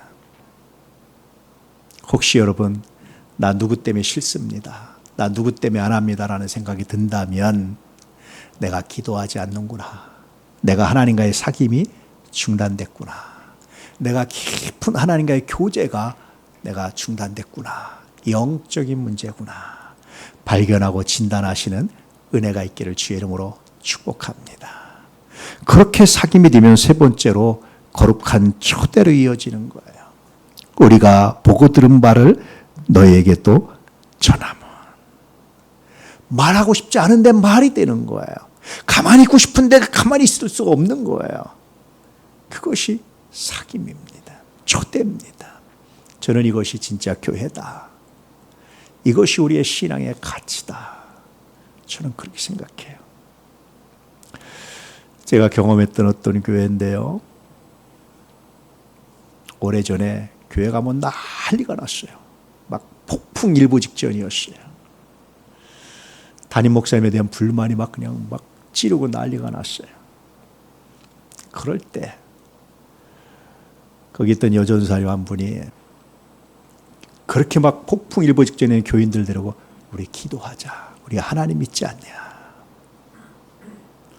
그 말에 막 일던 폭풍이 딱 가라앉고 다 기도하기 시작했어요. 어떻게 됐을까요? 그 문제가 있는 담임 목사님은 미국으로 가셨고요. 새롭게 담임 목사님이 오셔서 정말 멋있게 튼튼히 성장을 했어요. 그 후에 그 교회가 또 한 번 문제가 있었어요. 이번엔 부목사님이 도둑을 일어났어요. 담임 목사님의 비리와 잘못을 쫙 해가지고 막 터뜨린다고 그러고 있었어요. 장로님들한테 얘기했어요. 장로님들이 개인적으로 할 때 그랬냐고 들어줬어요. 그러니까 이거 가만히 못 있습니다. 교회를 일으키면 안 됩니다. 내가 문제를 일으키겠습니다. 그때 장로님들이 대단히 멋있는 행동을 했어요. 저 목사님, 개인적으로 내가 친해서 이야기는 들어줬지만 교회 문제와 한다면 이건 상황이 다른 겁니다. 내가 당신한테 동의해 줄 수 없습니다. 나중에 그 얘기를 듣고 담임 목사님은 기도원으로 가셨어요. 3일 동안 금식 기도하고 오셨어요. 그리고 교회가 급성장하기 시작했어요. 문제가 없는 곳은 없습니다. 어떤 사람이 그런 말을 했어요. 가장 세상에서 슬픈 일이 뭐냐? 하나님의 징계가 뭔지 아느냐? 파라다이스에 혼자 사는 거다. 그 좋은 넓은 집, 그 좋은 집에서 혼자 사는 것만큼 파라다이스 누가 함께 하셔야 돼. 여러분 신앙은 함께 하는 겁니다. 할렐루야. 함께를 방해하는 모든 것들과 영적 전투하시기를 주의 이름으로 축복합니다. 지난 일일 수련회 때 말씀드렸지만 사람들이 자꾸 120세대라고 말해요. 일본에서는 그런 욕이 있습니다. 너 재수 없으면 200살까지 산다. 준비 안 된 200살은 여러분 저주입니다. 120세대 그냥 지나가다가 어느 순간에 머리에 딱 들어왔어요. 정말 내가 120세까지 살면 어떻게 되지? 그렇게 살고 싶어서 말하는 거 아니고요. 살겠다는 계획도 아니고요. 꿈도 아닙니다. 근데 정말 만약에 내가 120세까지 산다면 어떻게 되지? 그런 생각이 드는 거예요. 내 생명이 하나님께 있어서 오늘 밤 오라 하셔도 내가 아멘 하지만 만약에 120세까지 산다면 내 생명의 끝을 나는 모르니까 준비해야 되겠다. 적어도 전반기 60년에 이렇게 살았으니까 후반기 60년은 전반기와 다르게 덤더내가 준비하며 살아야 되겠다 하면서 전반기 60년 한번 돌아보니까 제게 많은 기회가 흘러서 버려진 이유가 하나 내가 발견됐어요. 하지 말아야 될 이유를 찾았어요. 사랑하지 말아야 될 이유, 하지 말아야 될 이유, 헌신하지 말아야 될 이유가 합리적이면 그래서 제가 그 얘기하는 건데 합리적이면 합리적일수록 나를 함정으로 놓은 거예요. 그땐 그게 맞는 것 같았는데 더 성장할 수 있었는데 더 좋은 목사가 될 수 있었는데 그런 이제 생각이 드는 거죠. 하나님 내가 나머지 60년은 해야 될 이유만 죄 짓는 것 이외에는 하지 말아야 될 이유를 찾지 않겠습니다. 내가 해야 될 이유를 찾겠습니다. 그리고 성경을 묵상해 보는 거예요. 저는 종종 성경을 묵상할 때 눈을 감고 창세기부터 계시까지 쭉 훑어요. 내용을 이렇게. 창세기에 이런 내용이 있지 쭉 훑어요. 눈을 쭉 감고 성경을 훑어가는데 예언서, 구약의 마지막 예언서를 딱 이제 훑고 신약으로 넘어가려는 그 찰나에 제가 멈췄어요. 충분했습니다. 하나님은요, 우리를 끊임없이 사랑할 이유를 찾으셨어요. 멸망시켜도 죽여버려도 다 지옥에 보내도 세상을 없애도 아무도 이의를 제기할 수 없을 만큼 성경에 보니까 그렇게 인간이 하나님께 범죄하고 배신하고 불평하고 불순종하고 끊임없이 그래요. 그런데 하나님은 그때마다 끊임없이 다시 은혜를 주시고 다시 또 사랑할 이유 찾으셔서 결국은 어떻게 하셨어요? 독생자까지 보내셨어요. 근데 그 독생자가 보내면 사람들이 와 환영하고 감사합니다 해야 되는데 십자가 못 박아 죽여버렸어요. 그걸 아시면서도 보내셨어요. 그러셨구나. 하나님은 끊임없이 사랑할 이유를 찾으셨구나. 해야 될 이유를 찾으셨구나. 구원해야 될 이유를 찾으셨구나. 그리고 제가 좋아하는 시편 23편을 묵상하다 보니까 자기 이름을 위하여 의의 길로 인도하셨다는 말씀이 더 깊이 와닿는 거예요. 하나님 저에게 만약에 그렇게 주신다면 그 전에 언제든지 아멘하고 그렇게 살고 싶은 마음 욕심이 아니지만 만약에 그렇다면 내 생명을 내가 모르고 하나님께 있으니 만약에 그렇다면 나머지는 하나님 해야 될 이유를 찾게 해주십시오. 사랑해야 될 이유를 찾게 해주십시오. 헌신할 이유를 찾다가 하나님 앞에 가게 하십시오. 내 지나온 60년이 순간이라고 생각되니까 나머지도 짧게 찰나일 텐데 그 순간 하나님 해야 될 이유를 찾으면서 살게 해주십시오. 그런 묵상과 결단을 최근에 이렇게 하고 있습니다. 여러분 어떻습니까? 사랑하지 말아야 될 이유, 존경하지 말아야 될 이유, 헌신하지 말아야 될 이유 너무 많죠. 그런데 그것이 합리적이면 합리적일수록 나를 무너뜨리고 있다는 사실을, 나를 갉아먹고 있다는 사실을, 좀먹고 있다는 사실을 발견하시고 해야 될 이유를 찾으십시오. 할렐루야. 어떻게 해요?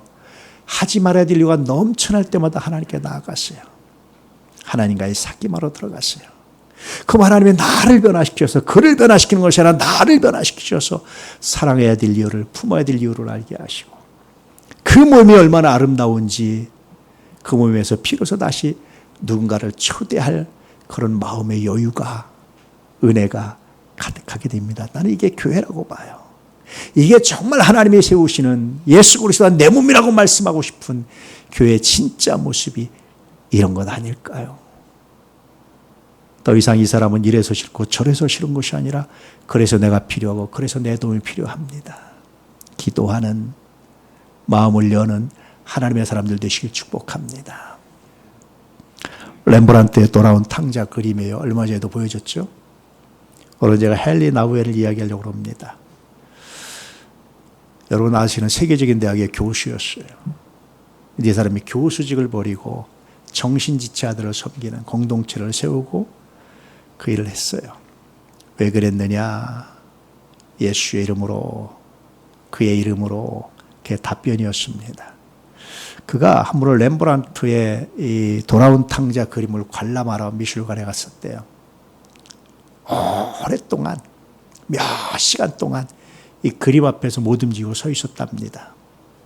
처음에 그림을 봤을 때는 둘째 아들 돌아온 탕자가 보였대요. 내가 돌아온 탕자 같다.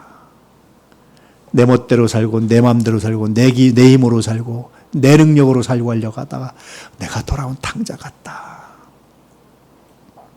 그리고 또 한참을 보는데 이번에는 큰아들의 모습이 자기처럼 보이더래요. 야, 내가 좀 더 빨리 돌아왔다고. 내가 포도원에 좀 더 빨리 채용됐다고.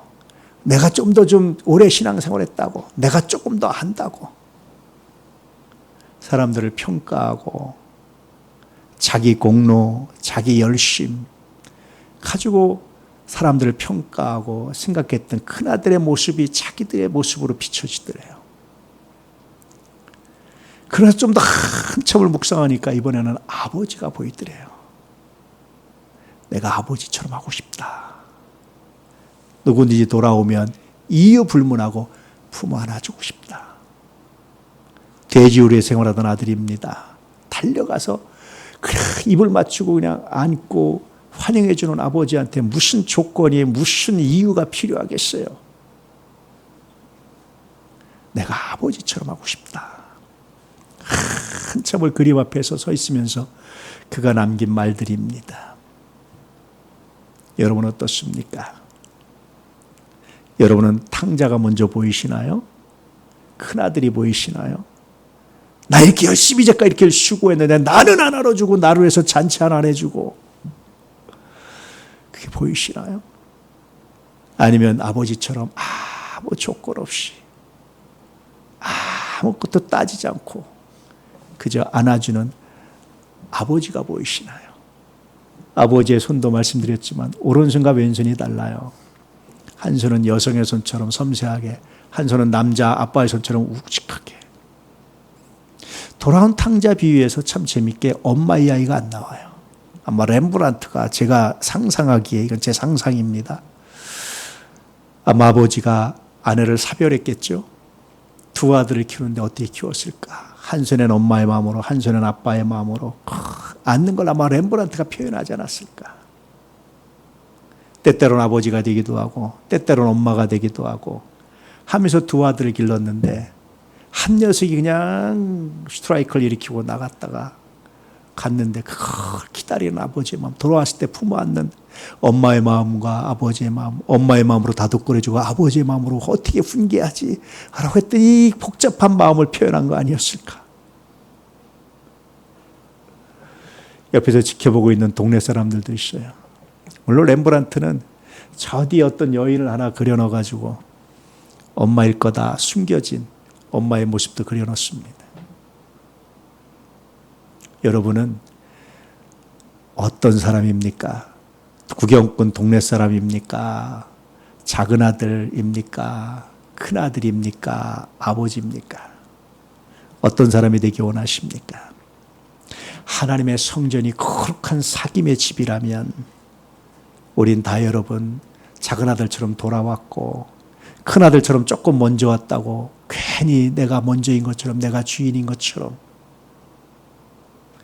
동네 사람처럼 구경꾼은 아닌지 돌아오면서 아버지의 마음으로 품어안는 하나님의 사람들 될 수 있기를 주의 이름으로 축복합니다. 간혹 옛 어른들이 그런 말해요. 저거 인물값도 못하고 허우대만 멀쩡하고.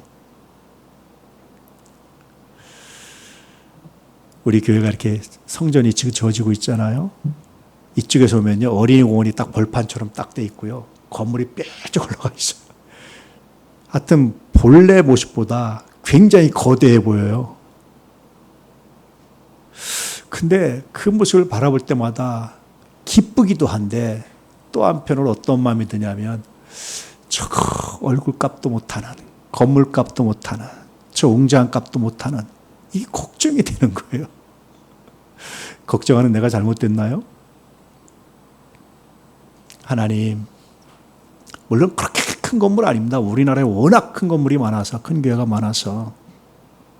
근데 저는 늘 그게 늘 보여요. 그렇게 아주 작은 시골 교회면 그렇게 마음이 포근하고, 야 이곳에서 예배드리는 공동체가 이 사람들도 다 큰 교회, 좋은 교회, 막 도시교회 가고 싶을 텐데 이걸 지키는 이 사람들이 얼마나 귀한지. 지금도 다니면서 지하교회나 2층 교회 있는 분들 보면 저는 그게 정말 축복합니다. 하나님 이분들도 다 큰 교회다 갈 수 있는데 이곳을 사랑하고 이곳을 지키는 이분들을 특별히 내가 축복합니다. 그런데 큰 교회들을 보면 저는 그런 마음이 들어요. 인물값 하겠지. 얼굴값 하겠지. 건물값 하겠지. 하나님 하게 해주십시오. 한국교회 기독교회 욕먹는 거는요 작은 교회들 때문에 욕먹는 건 별로 없어요. 대부분 큰 교회들 때문이지. 교회가 세워져 가는데 감사합니다. 하지만 또 한편으로 하나님 인물값 하게 해주십시오. 건물값 하게 해주십시오. 생긴 거 값하게 해주십시오. 주변에 좀 큰 빌딩들이 많으면 좀 숨겨 있으면 내가 좀 마음에 부담이 덜 할 텐데 왜 하나님 벌판 같은 데 세워놓으셔가지고 이쪽 사거리에서 완전히 벌판에다 세우는 거예요. 여긴 어린이공원 그냥 낮게 돼 이제 거기다 나무도 심고 하면 좀 가려지겠지만 지금 보시면 그 동네 다니시면 알겠지만 벌판 가운데 올라와 있잖아요. 그렇죠? 거대한 10층 건물 높이입니다. 지상 6층짜리가. 높이가 10층이에요, 여러분, 건물이. 계단 위에는 내가 보니까 10층보다 높아요. 지상에서만. 지하에 또 한 10m 정도 숨겨져 있습니다. 이 교회를 아름답게 성전을 채우는 것은 뭐에 있다? 사귐에 있습니다. 할렐루야. 첫 번째 누구와? 하나님과. 누가 미워지고 누가 외면되고 싶고 뭐가 싫어질 때는 어떻게 하라고요? 성전에 나와서 하나님의 임재를 경험하시고 하나님과 깊은 사귐으로 나오세요. 그 사귐은 그를 변화시키려는 게 아니고 그가 바뀌기를 원하는 게 아니고 그 하나님 바꿔주세요라고 기도하면 맨날 기도도 응답 안 돼요. 나를 바꾸세요. 그를 긍휼히 여기는 마음이, 기도 안 하던 내 모습이 내가 더 기도하자는 모습이 내가 바뀝니다. 내 관점이 바뀝니다. 그러면 이상하게 그가 단점이라고 생각했던 것이 사랑이 되고 아껴지게 돼요. 여러분 아십니까? 결혼 전에 대부분 이래서 좋았어요라는 장점이 나중에 부부싸움의 원인이 된다는 것을, 장점은 단점이 되고 단점은 장점이 돼요. 얼마든지 바뀔 수 있어요. 이거 고정불변 아니고 영원한 거 아니고 절대적인 거 아닙니다. 제가 확신컨대요. 그게 정말 절대적이라면 하나님이 바꾸세요. 저는 종종 그런 기도에 하나님도 안 바꾸시는데 내가 왜 바꿉니까? 그 사람의 그 모습을 하나님도 안 바꾸시는데 내가 어떻게 바꿉니까?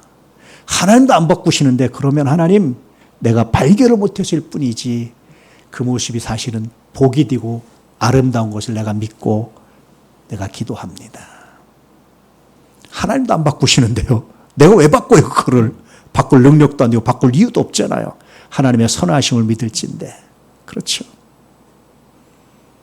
그렇게 여러분 서로 사귐이 시작되면 그때부터 그 모임은 말하지 않아도 초대하고 싶은 모임으로, 환영하는 모임으로, 할렐루야. 이게 교회입니다. 이게 성전입니다. 이게 예배당입니다. 앞으로 여러분 이 모습을 향해서 우리 모두가 내가 변하는, 누가 변하느냐 아니라 내가 변하는 거룩한 시작이 오늘로부터 시작되기를 주 예수의 이름으로 축복합니다. 할렐루야. 정리해드립니다.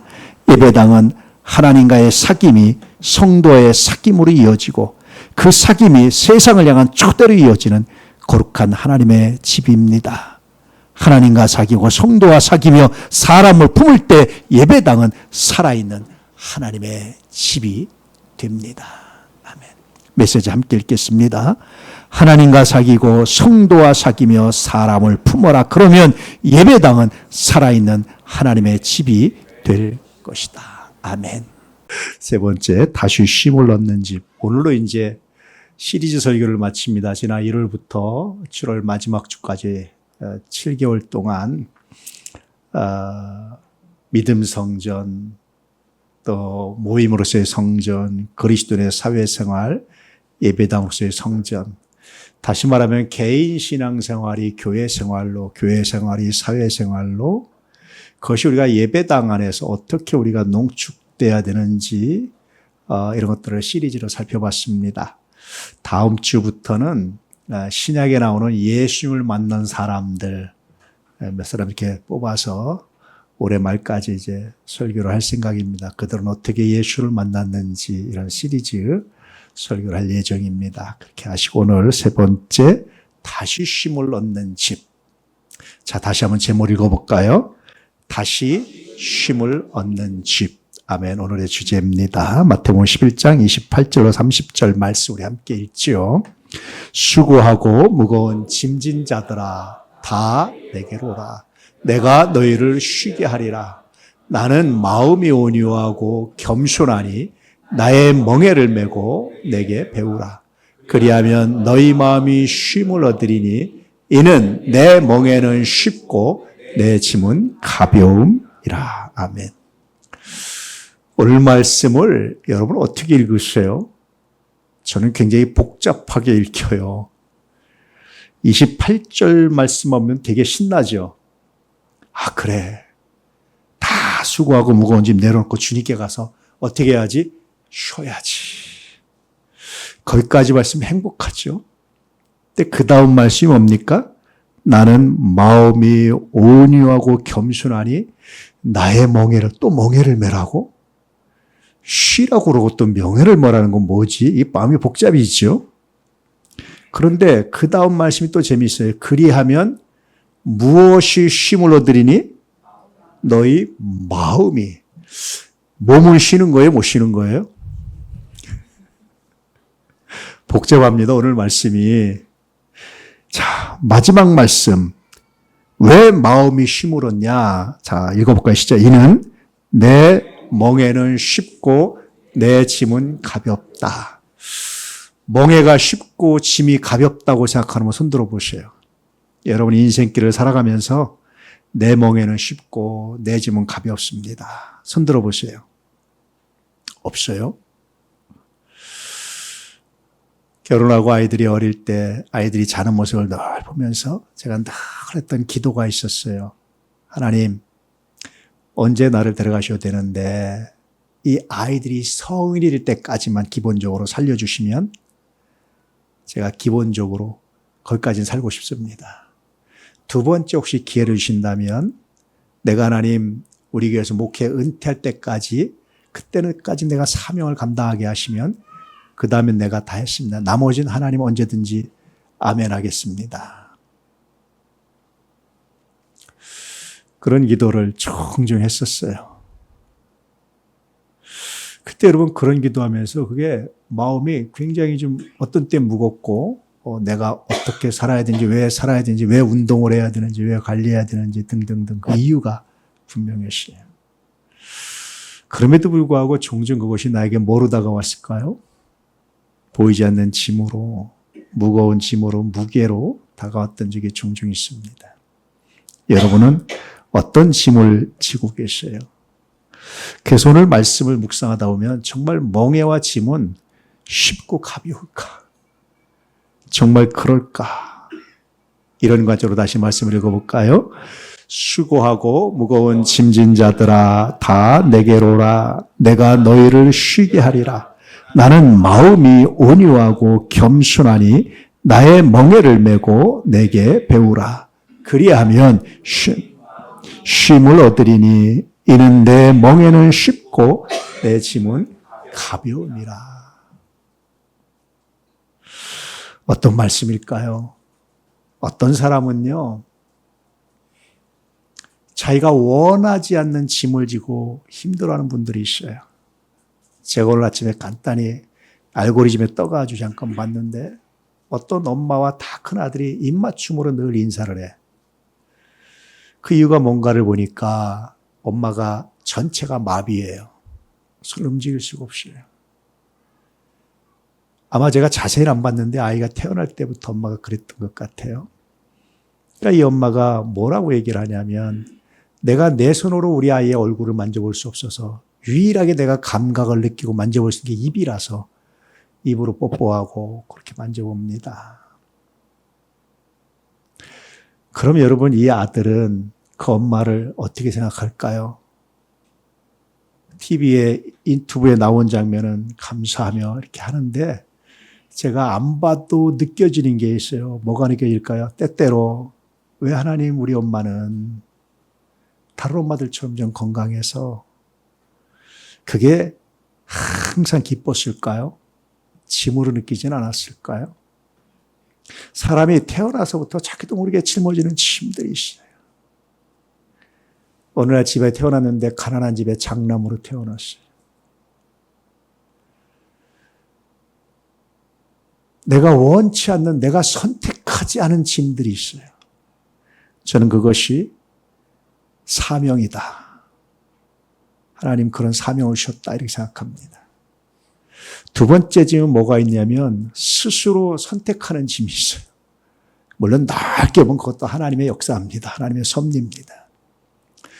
어떤 사람은 밥을 먹고 하여튼 이리 뺀질 저리 뺀질하고 밥값을 안 내는 분도 있어요. 어떤 분은 남이 낼까 봐 버선발로 뛰어나가서 내는 분이 있어요. 그 내는 분 여러분 누가 시킨 거 아닙니다. 자기 마음이 그래, 자기 마음이. 하나님이 그런 마음을 주셔서. 그런 사람 옆에 있으면 좋겠죠. 근데 그 사람은 별말 안 하는데 나중에 같이 먹은 어떤 사람이 꼭 얘기합니다. 쟤는 밥값도 한 번도 안 내. 반드시 얘기하더라고 보니까. 어쨌든요. 자기 스스로 짊어지는 짐이 있어요. 그런데 그 짐도 어느 날 짊어지고 가다 보면 뭐 합니까? 무겁게 느껴지고 무겁게 느껴지고 칭찬 들으면 좋은데 누가 그것도 불만을 해. 자기는 열심히 모아서 얻어다가 자기는 열심히 해서 나눠주는데 처음에는 감사로 봤는데 시간이 지나니까 이거밖에 안 주냐고. 이스라엘 백성이 그랬어요. 고기 먹고 싶다고 해서 매출하게 주니까 질리고 뭐 하니까 또 원망하고. 그런 말 들을 때 지치겠어요? 안 지치겠어요? 힘들겠어요? 안 힘들겠어요? 그런 겁니다. 자동차가 있는데 여러분 엑셀레이터와 브레이크가 있어요. 둘 중에 하나라도 없으면 어떻게 되겠습니까? 엑셀레이터는 언제 필요해요? 언덕 올라갈 때 힘을 내서 갈 때 필요해요. 이게 쫙 밟고 쫙 올라갑니다. 그때는 브레이크 안 밟아요. 근데 딱 오르막길 있으면 무슨 길이 있어요? 내리막길에 뭐가 필요합니까? 그때 만약에 브레이크가 고장나면 어떻게 되겠어요? 대형 사고 나는 거죠. 사람이 그런 경우가 있어요. 엑셀레이터가 아주 좋은 사람이 있어요. 일을 도모하고 할 때는 굉장히 잘해요. 힘을 써서 나요. 근데 일을 성취한 다음에 브레이크를 밟았는데 브레이크를 못 밟아가지고 인생을 망치는 분들 굉장히 많아요. 초한지에 보면 유방에 가장 뛰어난 장군이 하나 있어요. 저쪽 가면 아파트 이름도 그 사람 이름인데 누군지 아세요 혹시? 예, 한신입니다. 한호 아니고 한신입니다. 이 사람이 정말 뛰어난 장군이에요. 엑셀레이터가 기가 막히게 좋아요. 그냥 쫙 밟아서 통일하는데 유방이 그 불리한 상황을 항우를 이기고 결국 통일을 하고 이깁니다. 기가 막힙니다. 근데 결국 유방한테 죽임당해요. 왜 뭘 못 밟아서? 브레이크를 못 밟아서. 그냥 과속을 해버리는 거예요. 우리도 그런 경우 많습니다. 태조 이방원이 정권을 잡는데 가장 강력하게 후원한 사람이 누군지 아세요? 처갓집 민씨들. 처갓집 재산도 안 해놓고 그냥 거기다 완전히 모험을 한 거예요. 민씨가요, 여러분 고려시대 대단한 귀족 가문입니다. 대단한 여러분 재산도 있고 대단한 가문입니다. 그 사병들이 뭐니 다 내준 거예요. 엑셀레이터가 기가 막히게 좀 올라간 거예요, 이렇게. 그런데 다 올라가서 뭐를 못 밟았어요? 브레이크를 못 밟으니까 태조 이방원이 다 죽였어요. 다. 처갓집을 박살을 냈어요. 외척 세력 죽인다고 박살내기도 하고. 개인도 그래요. 교회도 그래. 모든 일이 그래요. 엑셀레이터가 필요할 때가 있고 뭐가 필요할 때가 있어요? 브레이크가 필요할 때가 있어요. 하나님이 인생을 살면서 6일 동안은 열심히 뭘 밟아라? 엑셀레이터를 밟아라. 안식일 날은 뭘 밟아라? 브레이크를 밟아라. 그래서 수고하고 무거운 짐진 자들아, 이 말은 뭐냐면 잠시 멈춰봐, 브레이크 밟아봐, 그런 뜻입니다. 며칠에 한 번씩 밟으라 그런 거죠, 하나님은? 7일에 한 번씩은 적어도 한 번 밟아, 인생에서. 그래야 너 살아. 그래야 너 죽지 않고 살 수 있어. 그래야 너 한신처럼 안 될 수 있어. 그래야 너 민씨 형제들처럼 안 될 수 있어. 그래야 너 수고한 거 네 거대. 그렇지 않으면 죽으라고 수고해놓고 뭐 합니까? 누리지도 못하고 다 날아가는 거예요. 수고하고 무거운 짐지하더라. 인생을 살면서 열심히 엑셀레이터 밟아서 올라갔는데 그때 힘들고 지치고 어려울 때 뭘 밟아야 될 타이밍이다? 브레이크를 밟아야 될 타이밍이다. 다시 말하면 언제냐면요. 기쁘게 일할 땐 괜찮아요. 하다가 지칠 때가 있어요. 그때는 뭐 합니까? 누구를 원망해. 왜 내려가는데 코너길인 거야 여기는? 왜 여기에 장애물이 있는 거야? 왜 여기에 쓸데없이 길이 이렇게 돼 있는 거야? 왜 도로 표지판도 이런 거야? 왜 여기에 신호등이 없는 거야? 저 사람들은 어디서 튀어나온 거야? 자기가 브레이크를 밟고 가야 되는데 괜히 남들 원망을 하는 거예요. 그럴 때가 언제인 줄 아세요? 지쳤을 때다. 그럴 때가 뭐 해야 될 때라고요? 브레이크 밟아야 될 때다. 그래서 제가 종종 그런 얘기를 해줘요. 네가 할 수 있는 것에 70%만 해. 80%만 해. 나머지는 남겨놔. 그래야 네가 지쳤을 때 비로소 힘을 얻을 수 있는 공간이 있고 비로소 네가 빠져나갈 공간이 있고 비로소 네가 새 힘을 얻을 수 있는 마련할 수 있어. 그렇지 않으면 결국 지치고 쓰러지면 누구한테 갑니까? 그 화살이? 애먼 주변한테, 옆에 사람들한테 가는 거예요. 종종 얘기하지만 저는 집에 들어가기 전에 꼭 제가 하는 게 있어요. 특히 아주 힘든 상황을 이렇게 만나서 상담을 한다든지 장례식을 치른다든지 목회 상담을 한다든지 아니면 여러 가지 일이 막혀서 스트레스 받았을 때 제가 꼭 하는 훈련이 있어요. 뭔지 아세요? 마음을 비우는 거예요. 하나님 내 마음을 다 비우고 하나님께 맡깁니다. 그때 브레이크 밟는 거예요. 하나님께 다 맡깁니다. 그렇지 않으면 문을 열자마자 뭐부터 나요? 신발부터 보여요. 이것들의 신발도 똑바로 안 놓고. 계시들을 봤는데 안 깨끗하면 누구한테 화납니까? 근데 다 내려놓고 들어가면요. 신발이 삐뚤어지면 뭐 하죠? 급했나 보다. 놓으면 되는 거죠. 그랬나 보다 하면 되는 거죠. 늘 제가 마음에 갖기를 하나님 내가 살아가는 내 가정을 내 감정의 쓰레기장으로 만들지 않게 해주십시오. 저는 교회도 그렇습니다. 하나님 내가 사랑하는 교회를 내 감정의 쓰레기장으로 만들지 않게 하십시오. 그러지 않을 재간이 없어요. 그러지 않으면 뭐 해야 됩니까? 그거 안 하려면 브레이크 밟아야 돼. 잠깐 멈추는 때가 있어야 돼. 내려놓는 때가 있어야 돼. 그거 아니면 불가능합니다. 여러분 브레이크 밟는 타이밍을 놓치지 않기를 주의 이름으로 축복합니다. 하나님은 반강제로 일주일에 하루는 밟아. 그러는 거예요. 그게요. 할 일을 다 마쳤기 때문에 일을 다 끝냈기 때문이 아닙니다. 내가 모든 일을 다 완성했기 때문이 아니에요. 나머지는 하나님께 맡기고. 할렐루야. 그런 말씀하시는 거예요. 여러분 그 말씀에 순종할 수 있기를 주의 이름으로 축복합니다. 오늘 한번 생각해 보세요. 지금 무엇이 여러분을 짓누르고 있습니까? 더 열심히 달리기 전에 잠시 멈추십시오. 더 엑셀레이터 밟지 말고 잠시 멈추십시오. 칼에 있어서 운전하려고 하지 말고 잠시 멈추십시오. 일반 공도를 칼에 있어 경기장으로 만들지 말고 잠시 멈추십시오. 브레이크 밟으십시오. 그거 조금 늦는 거요. 손해 아닙니다. 오히려 더 복되고 더 아름다울 때가 있어요.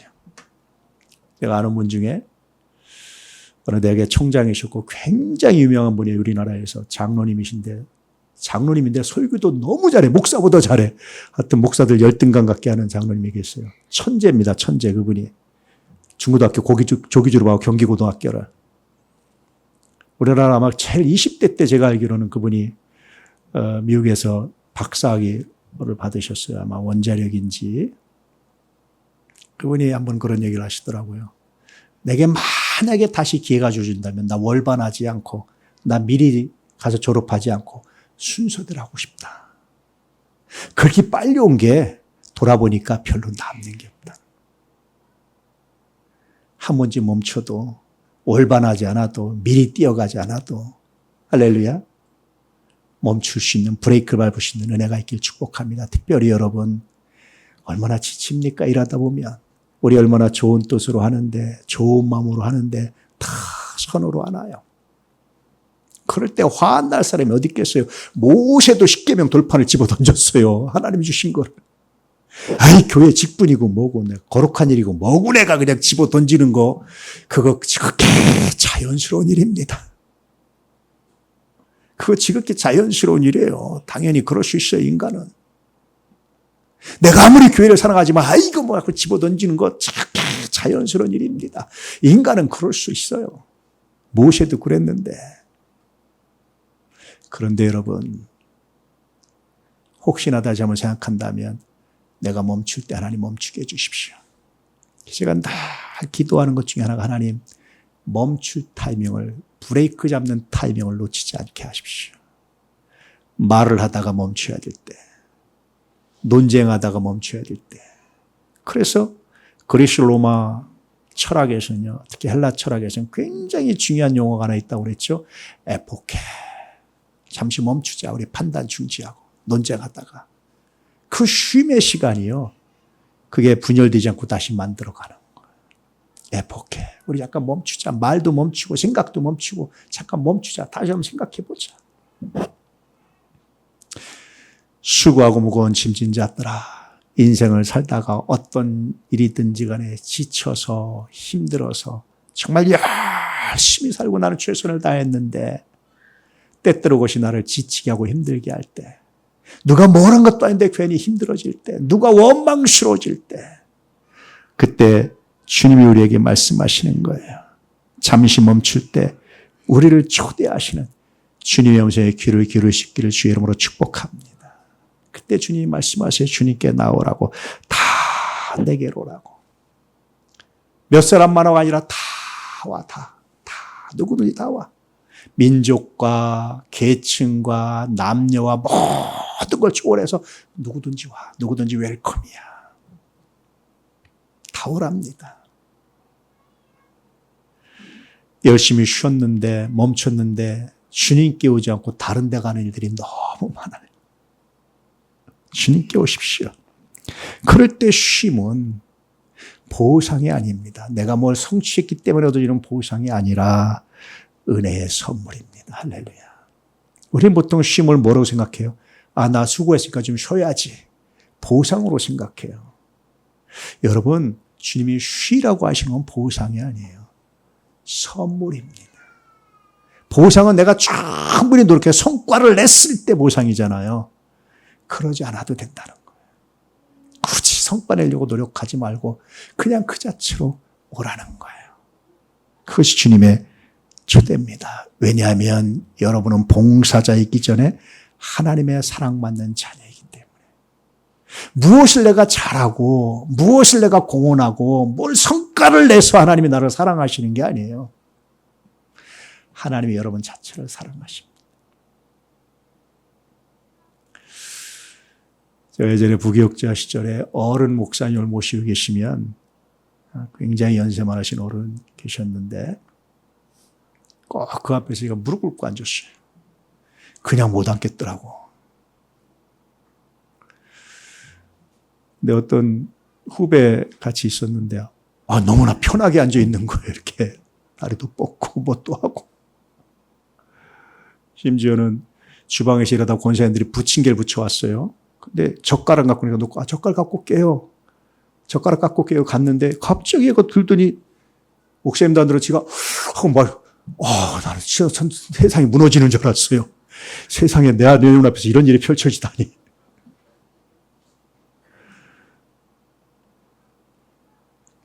나는 이해를 못했어요. 그러면 여러분, 그 목사님이 나를 더 사랑하셨을까? 그 후배를 더 사랑하셨을까? 어떻게 했을까요? 난 어려워하셨어요. 그 후배는 사랑하셨어요. 내가 그걸 이해 못했어요. 시간이 지나서 내가 지나보니까 나도 그게 사랑스럽더라고요.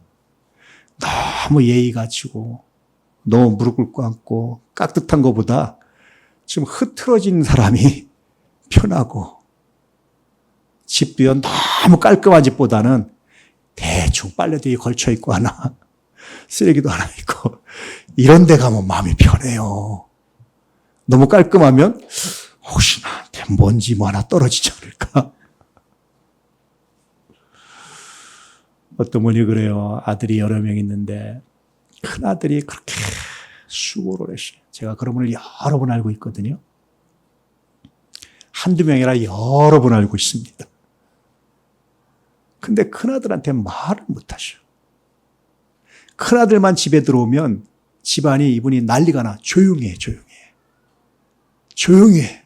다들 조용해. 쉬게. 나중에 물어봤어요. 한결같은 대답을 하시더라고.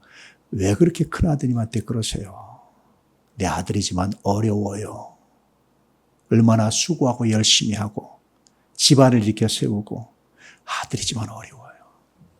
근데 둘째, 셋째, 특히 막내는 지 멋대로 해요. 근데 그걸 편애하고 이렇게 더 안겨주고 사랑하고. 여러분, 하나님도 그러세요. 바리새인들이요 그렇게 막 그냥 하나님 앞에 정색을 하고 했거든요. 근데 주님 보시니까 마음은 없는데 세리들과 죄인들보다 훨씬 더 사실은 고차원적으로 잘 살았어요, 사실은. 그런데 뭐가 없었어요? 세리들과 죄인들은 그저 나는 죄인으로 다 또 그러고 엉망으로 살아. 다른 죄인이다 또 엉망으로 살아. 그런데 주님이 그들을 부르러 오셨대요. 여러분이 뭘 해서, 잘해서, 공헌해서, 봉사해서 하나님이 여러분을 사랑하시는 게 아닙니다. 그것 이전에 여러분은 하나님의 사랑받는 자녀입니다. 할렐루야. 한번 해보세요. 나는 하나님이 세상에서 가장 사랑하는 아들이다, 딸이다. 자, 각자 시작. 예. 또 거기다 이렇게 어떤 년 나는 아들이다 그러면 곤란합니다. 그런 거예요. 그래서 오라고 하시는 거예요. 여러분 바리새인들의 마음, 돌아온 탕제사 큰아들의 마음, 그것도 굉장히 귀합니다. 그래서 예수님이 너의 의가 바리새인보다 낫지 아니하면이라고 말씀하시네요. 그 의 자체를 예수님이 비난하신 게 아니에요. 그 삶 자체를 비난하신 게 아니에요. 큰아들 얼마나 귀합니까? 마르도 얼마나 귀합니까? 그들이 없이는 안 되는 거예요. 네, 거기에만 머물러 있지 마시고. 할렐루야. 하나님이 나를 사랑하십니다. 내가 주님께 가야 됩니다. 주님이 오라고 하신 이유가 바로 그겁니다. 예배당은 이런 주님의 음성이 들리는 아버지의 집입니다. 우리가 보편적으로 하나님을 인격적으로 만났다 이런 말 들으셨죠? 하나님을 인격적으로 만났다는 게 뭘까요? 어떤 탈북 여성이 그런 간증을 하더라고요. 자기가 처음에 신앙을 잘못 배웠대. 어떤 언니가 자기한테 신앙을 전해줬는데 신앙이 뭐냐? 야, 기도만 하니 복 주셔. 기도하면 다 돼. 그래서 그 신앙만 배운 거예요. 기도하면 다 된다. 매주 막 뜨겁게 기도하고 문제를 놓고 막 기도하고 통성으로 기도하고 그것만 배운 거예요. 그렇게 열심히 했는데 집에서는 점점 남편과 문제가 생기고 여러 가지 문제가 생기는 거예요. 그러다 신앙을 중단한 거예요. 나중에 우연한 게 다시 다른 어떤 언니가 신앙은 그게 아니고 하면서 설명을 해줘요. 그때 자기는 비로소 인격적인 하나님을 만났습니다. 이런 간증을 하더라고요. 그게 뭘까요? 여러분 기도를 힘으로만 생각하고 도깨방망이처럼 생각하고 하나님은 내 기도에 응답만 하시고 이건 기도해서 내가 응답받아야 되고 예수 믿으면 복 받고 여러분 이게 인격적 하나님 아닙니다. 예수님도요 먹고 싶어서 찾아온 사람들 병 고치고 찾아온 수많은 사람들이 있었어요. 근데 그 사람들이 어떻게 했습니까? 십자가에 못 박으라고. 그런 사람. 인격적으로 만난 게 아니에요. 인격적으로 만나는 건 뭐냐면 그리 아니하실지라도 내 기도에 응답하지 않으실지라도 할렐루야. 나는 당신을 믿습니다. 당신이 나를 사랑한다는 사실을. 내 생각과 다르게 하셔도 나는 당신을 믿습니다. 당신이 나를 사랑한다는 사실을. 기도를 단순히 힘으로 생각하고 파워로 생각하고 복받는 도깨방망이로 생각하고 내 문제를 해결하는 능력으로 생각하는 게 아니라 하나님과의 친밀함을 회복하는 기회로 삼는 거예요. 말씀을 그저 그냥 막 복받고 막 말씀 뽑아가지고 와 오늘 말씀이 복이다 이렇게 생각하는 게 아니라 그 말씀으로 책망받고 교훈받고 바르게 하고 의로 교육받고 온전한 하나님의 사람이 되기 위해서 그 말씀을 묵상하는 것이 인격적으로 만나는 거예요. 우리나라가 한참 산기도도 그렇고 막 유행했어요. 막 그냥 쫙 열심히 했어요. 기도를 여러분 그렇게 문제 해결의 도구로만 삼으면 인격적으로 주님을 못 만나요. 하나님은 우리를 사랑하십니다. 우리는 이게 좋아서 막 요구하지만 하나님 보시기에는 그거 주면 너 망해. 너 큰일 나. 그거 달라고 하는데 안 돼. 우리 꼬마아이들 있잖아요. 이 아이들은요, 부모가 안 돼 하는 거를 좋아해요, 보니까. 너 안 돼 하는 걸 아이들은 대부분 좋아해. 먹지 마 하는 거 먹고 싶어 해. 엄마가 어떻게 하겠어요? 몸에 안 좋지만, 에이, 먹어. 살다 가는 거지 뭐. 몇 년이나 산다고 인생. 그냥 놀다 가. 그런 부모가 있나요? 그거 먹으면 너 큰일 나. 안 돼. 라고 말하자고. 아이, 먹다 가. 어차피 가는 건데, 뭐, 인생 뭐 있니? 그런 엄마 있나요? 없어요. 아이가 어릴 땐 엄마가 이해가 안 돼. 안 준다고 떼쓰고 울어. 왜 엄마 나한테 안 줘? 내가 원하는 거 안 해줘. 근데 커가면서 뭘 합니까? 안 준 엄마 때문에 내가 살았습니다. 나를 혼낸 부모 때문에 내가 살았습니다. 나에게 회초를 댄 부모 때문에 내가 살았습니다. 그럴 때 비로소 인격적으로 부모를 만나는 거야, 아이들도.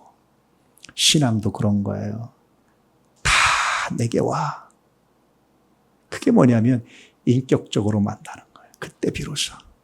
그걸로 해서 주님 우리를 부르셨습니다. 예배당은요, 그런 주님의 음성을 듣는 공간이에요. 할렐루야. 그것이 바로 예배당입니다. 몇 번 간증했지만 고등학교 때 집, 학교, 교회였어요. 제가 걸음이 굉장히 빨랐거든요. 집에서 학교까지 20분 걸렸어요.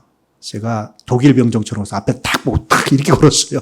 난 옆에도 안 쳐다봤어요. 그리고 수업이 끝나면 교회까지 또 걸어갔어요. 매일같이. 거의 매일. 20분. 가서 뭐 했는 줄 아세요? 잠깐 기도하고. 그러면 매일 교회 오는 사람들이 있어요. 말 안 해도 왔구나, 오늘도 기도하는구나. 각자 기도실에 기도하는 거예요. 교회 관리하는 관리 집사님이 있었는데 제가 관리 집사님하고 굉장히 친했습니다. 왜냐하면 내가 학생부 예배실은 우리 예배실은 내가 청소하자. 가서 잠깐 예배 끝나고 학생부 예배실 청소했어요. 얼마나 이뻐하시겠어요? 끝나면 또 탁구를 1시간 정도 쳤어요. 그리고 이제 집에 갔어요. 그때 관리 집사님이 지금도 제 이름을 기억하세요. 우리 6남매인데 6남매 이름을 다 기억하세요. 매일같이. 교회가 가까워서가 아니라 집이 더 멀어지는 데 갔어요. 그리고 매일 이제 버스를 타고 다시 집에 갔는데 그 시간이 얼마나 행복했는지 몰라요. 여러분, 성전을 지면 그저 일주일에 한 번은 잠깐 머무는 곳이 아닙니다. 늘 일이 있거나 없거나 하루 일과가 시작돼 들러서 기도하고 가시고 끝나고 들러서 기도하고 가시고 아버지 나왔습니다. 오늘 내가 이런 일이 있었는데 내가 오늘 이렇게 슬픈 일이 있었는데 오늘 내가 이런 좋은 일이 있었는데 하나님께 다 이야기하는 거예요. 할렐루야.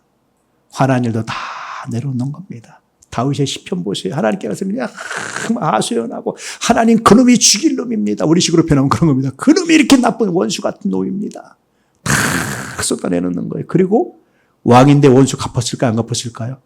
하나님께 맡깁니다. 마음이 다 쉼을 얻는 거예요. 그래서 하나님께 나오면, 주님께 나오면 뭘 얻습니까? 쉼을 얻는데 일단 무엇이? 마음이. 빌립보서 4장 6절 7절에 아무것도 염려하지 말고 모든 일을 뭐 하라고요? 기도와 간구로 너희 구할 것을 무엇으로? 감사함으로 하리라. 저는 여기까지 너무 좋았어요, 늘. 근데 그 다음 말씀이 늘 마음에 안 들었어요. 모든 지각에 뛰어난 하나님의 평강이 너희 모든 사건을 주도해가지고 다 네가 원하는 대로 형통케 할 거야. 이러면 얼마나 좋을까. 그런데 모든 지각에 뛰어난 하나님의 평강이 너의 뭐를? 마음과 생각을 지키시고. 하나님 내 마음과 생각만 지키시면 안 돼요. 나는 그런 기도도 했었습니다. 하나님 내 마음과 생각만 지키지 마시고 이것도 좀 하세요. 이렇게. 그런데요, 오늘 말씀도 보니까 뭐가 쉼을 얻는 거예요? 몸은 쉼을 얻을까 못 얻을까? 얻을까 못 얻을까, 여러분? 예, 각자 믿음대로 생각해 보십시오.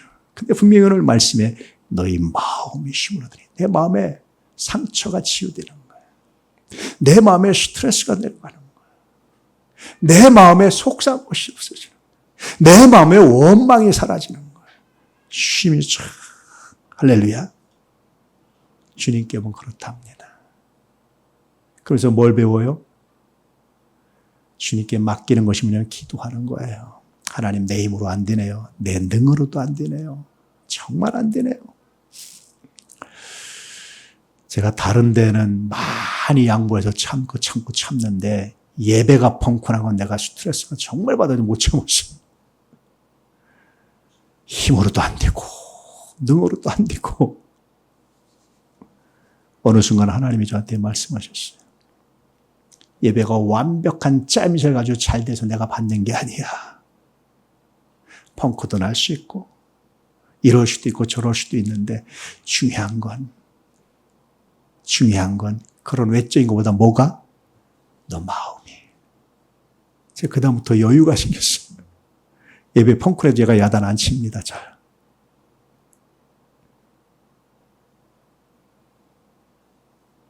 여러분, 지치고 힘들 때 브레이크 밟아야 되는구나. 어디로 가자? 아버지 집에 가자. 가서 뭐 하자? 다 내려놓는 거예요. 화나면 화난 대로, 원망대로 하니까 다 쏟아놓는 거예요. 그래서 우리 새성전 지면요, 혹시 누가 들을까봐 큰 소리 못 하잖아요. 방음장치한 기도실이 2개가 있습니다. 소리 지르시면 그 안에 들어가서 문 닫고 소리 지르세요. 괜찮습니다. 그런 공간을 만들어드리는 거예요. 그래서 만들어드리는 거예요. 그렇게 하세요. 어떤 교회는, 어떤 분은 새벽 예배 때 그냥 통성으로 막 하는데 남들이 못하게 하는 거예요. 시끄럽다고 좀 제발 조용히 좀 하라고. 통성으로 하고 싶은데 어떻게 해. 여러분 그거 못 말립니다. 안 해보셔서 그렇지 본인이. 그럴 땐 어디로 들어가라고요? 기도실로 들어가시라니까. 딱 문 닫고 방음장치 해드릴 거니까. 그러라고 만들어드리는 거예요. 주님께 나오십시오. 엉뚱한 데 가지 마시고 주님의 집은 그러라고 여러분 그 비싼 돈을 들여서 저 성전 짓는 겁니다. 그저 일주일에 하루 정도 와서 그냥 잠깐 하지 마시고 시도 때도 없이 언제든지 올 수 있도록 여러분들한테 비밀번호 다 오픈하고 개방하고. 제가 얼마 전에 어떤 분당에 갔더니 그 교회가 하나 있더라고요. 상가에 굉장히 넓게 있더라고요. 그런데 교회가 보니까 문이 열려 있어요. 유아실에 불을 탁 켜니까 갑자기 어떤 여자분이 어떻게 오셨어요? 어떻게 알았지 우리가 온 거를? 그러고 보니까 그 교회는 돌아가면서 문지기가 있대.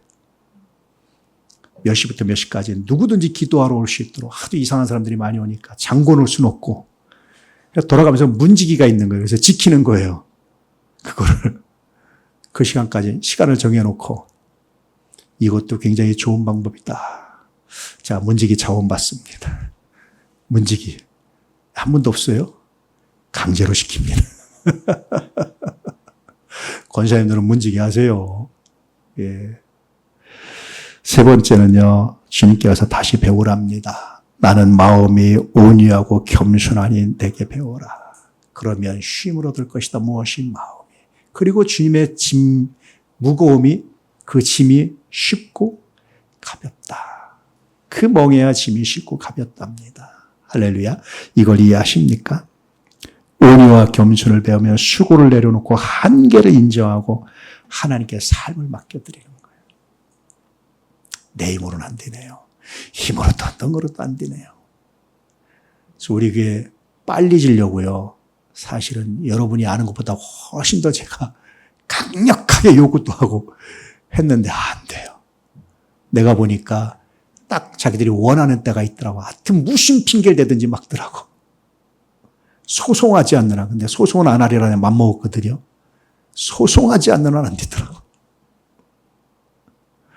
나중에 마음을 다 내려놓고 하나님 당신의 뜻대로 하십시오. 그러니까 내 마음이 굉장히 편안해지더라고요. 힘으로도 안 되고 능으로도 안 되는구나. 결국은 하나님께서 하시는 거구나. 그때 마음에 쉼이 얻어지고.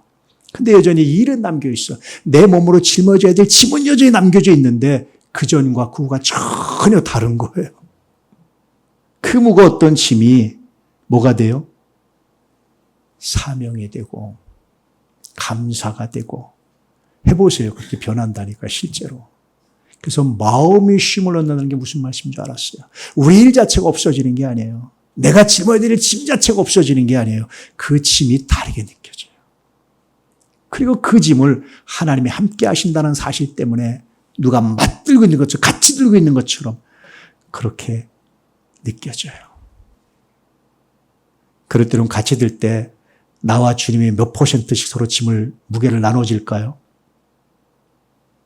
내가 하나 비결을 배웠어요. 우리 여러분 꼬마아이들하고 무거운 짐을 한번 들어보세요. 자, 너 그만큼 힘써. 어? 나 이만큼 쓸 테니까 같이 들자. 그렇게 됩니까, 여러분? 제가 다 들고 걔는 뭐만 하게 하죠? 손만 얹게 하잖아. 오늘 말씀에서 그걸 느낀다니까, 제가요. 분명히 짐이 남아서 내가 들었는데 왜 이게 가볍지? 보니까 주님이 다 힘쓰고 너는 그냥 손만 대. 가볍고 쉽습니다. 할렐루야. 이런 주님을 만나시고 이런 주님을 만나는 장소가 어디라고요? 성전입니다. 이 성전, 이 비싸게 들여 짓는데 놀리실 겁니까? 주일날 하루 문 열게 하실 겁니까? 그러지 마세요. 저는 제일 살아있는 교회가 어떤 교회냐? 매일같이 사람이 왔다 갔다 하고 들끓는 교회예요. 매일같이. 매일같이 예배당에 들끓는 교회예요. 그게 살아있는 교회입니다. 평소에는 무슨 절까지는 조용하다가 주일날만 잠깐 반짝이다 조용히 닫아놓고 문 닫아놓고 그게 아니고 매일같이. 할렐루야. 그런 교회가 살아있는 교회, 그 교회가 비싸게 짓는 이유지 겉으로 잘 갖춰놓고 닫아놓고 문 닫아놓으라고 짓는 거 아닙니다. 힘들 때 아침에도 새벽에도 오늘 하나님 나 이런 일이 있습니다. 아버지 나 이런 거 할 겁니다. 맡기고 하나님 내가 오늘은 이놈 때문에 정말 속상했어요. 그때는 이놈이라고 하세요. 내가 이 화가 났습니다. 하나님. 정말 내가 한 대 때려주고 싶었는데 하나님이 이제 대신 때려주세요. 내가 때리면 감옥 가야 되니까 하나님 해주세요. 다 지나가니까 내려놔 보세요. 하나님 우리 마음에 힘을 주시고 그 짐을 하나님이 감당하게 하신 할렐루야 능력 주십니다. 예배당은 그런 곳입니다. 내 멍에는 쉽다에서 쉽다라는 뜻은 뭐냐면요. 선하다, 친절하다, 유익하다. 그때부터 이 짐이 나를 복주시기 위한 하나님의 선물이라는 사실을 알게 돼요. 그럼 짐이요. 굉장히 가볍습니다. 감사가 돼요. 제가 한 번은 몸이 굉장히 좋은 친구가 있어요. 같이 푸시업을 하는데 야 너는 안 힘들겠다. 이 몸 좋고 이끼 갈려니까 얼마나 연습을 많이 했는데 괜찮겠다. 그런데 걔가 뭐라는 줄 아세요? 똑같이 힘들어요. 나하고 개수 똑같이 하는데 힘들더라고. 얘가 지치더라고. 똑같이 힘들대. 나는 10개 할 때 한 100개 정도 거뜬히 할 줄 알았는데 똑같이 힘들대. 참고 합니다. 안 힘든 사람 없어요. 쉬운 사람 아무도 없습니다. 편하게 사는 사람도 없습니다. 여러분 제일 힘든 사람이 누군지 아세요? 아무것도 안 하고 쉬는 사람이 제일 힘들어요. 노는 사람이 세상에서 제일 힘듭니다. 왜 힘든지 아세요? 눈치 보느라고. 노는 핑계 대느라고. 안 아픈데 아픈 척 해야 돼. 안 슬픈데 슬픈 척 해야 돼. 안 힘든데 힘든 척 해야 돼요. 그거 제일 힘든 게 없어요. 여러분 어릴 때 꾀병 알아보셨어요? 나는 알아봤거든요. 뭐 하기 싫어가지고 꾀병을 하면 그거 되게 힘들더라고. 안 아픈데 아픈 척하고 안 슬픈데 슬픈 척하고 안 울어야 되는데 우는 척하고 되게 힘들더라고. 눈치 보면서. 제일 힘들어요. 그런 거 하지 마세요. 할렐루야. 최선을 다하시고 지칠 때 멈추시고 하나님께 나오시고 다시 주님의 위로를 배우시고 짐을 지시고 사명 감당하시는 그런 삶. 그러기 위해서 성전 짓는 겁니다. 예배당 짓는 겁니다. 예배당 그렇게 사용하셔서 멋지게 사명 감당하는 은혜가 있기를 주의 이름으로 축복합니다. 할렐루야. 종종 가난한 신자가 있어요. 홈커밍 들면서 우리가 이들에게 필요한 것은 과거의 멍에를 다시 메는 일이 아닙니다. 본인들도 내가 뭔가 일을 해야 존중받는다고 생각해요. 그러면 또 무너져요. 그게 먼저가 아니라 이야기를 듣고 충분히 쉬면서 회복할 수 있는 마음. 그 회복이 먼저입니다. 사람의 기대가 만든 짐을 내려놓고 주님의 선한 멍에를 새롭게 매도록 함께 걸어갈 수 있기를 주의 이름으로 축복합니다. 주님의 멍에가 무겁게 느껴진다면 그것이 정말 주님의 멍에인지 내가 그냥 일부러 억지로 지고 있는 짐인지 한번 분별해 볼 수 있기를 축복합니다. 온유하고 겸손한 주님께 다시 배우십시오. 예배당은 하나님의 사랑을 받은 자녀가 다시 숨을 쉬며 주님의 선한 멍에를 새롭게 매는 아버지, 집입니다. 할렐루야. 누구 집이라고요? 아버지 집입니다. 꼭 기억할 수 있기를 축복합니다. 이 관점으로 다시 읽어볼까요? 수고하고 무거운 짐진 자들아 다 내게로 오라. 내가 너희를 쉬게 하리라. 나는 마음이 온유하고 겸손하니 나의 멍에를 메고 내게 배우라. 그리하면 너희 마음이 쉼을 얻으리니 이는 내 멍에는 쉽고 내 짐은 가벼움이라. 할렐루야. 축복합니다. 이제 모든 무거운 짐을 내려놓고 주님께 나와 참된 쉼을 얻으며 온유하고 겸손하신 주님의 선한 멍에를 메고 생명을 살리는 복을 누리시기를 축복합니다. 메시지 함께 읽죠. 주님께 나오라. 그러면 주님 안에서 참된 안식을 누리게 될 것이다. 아멘.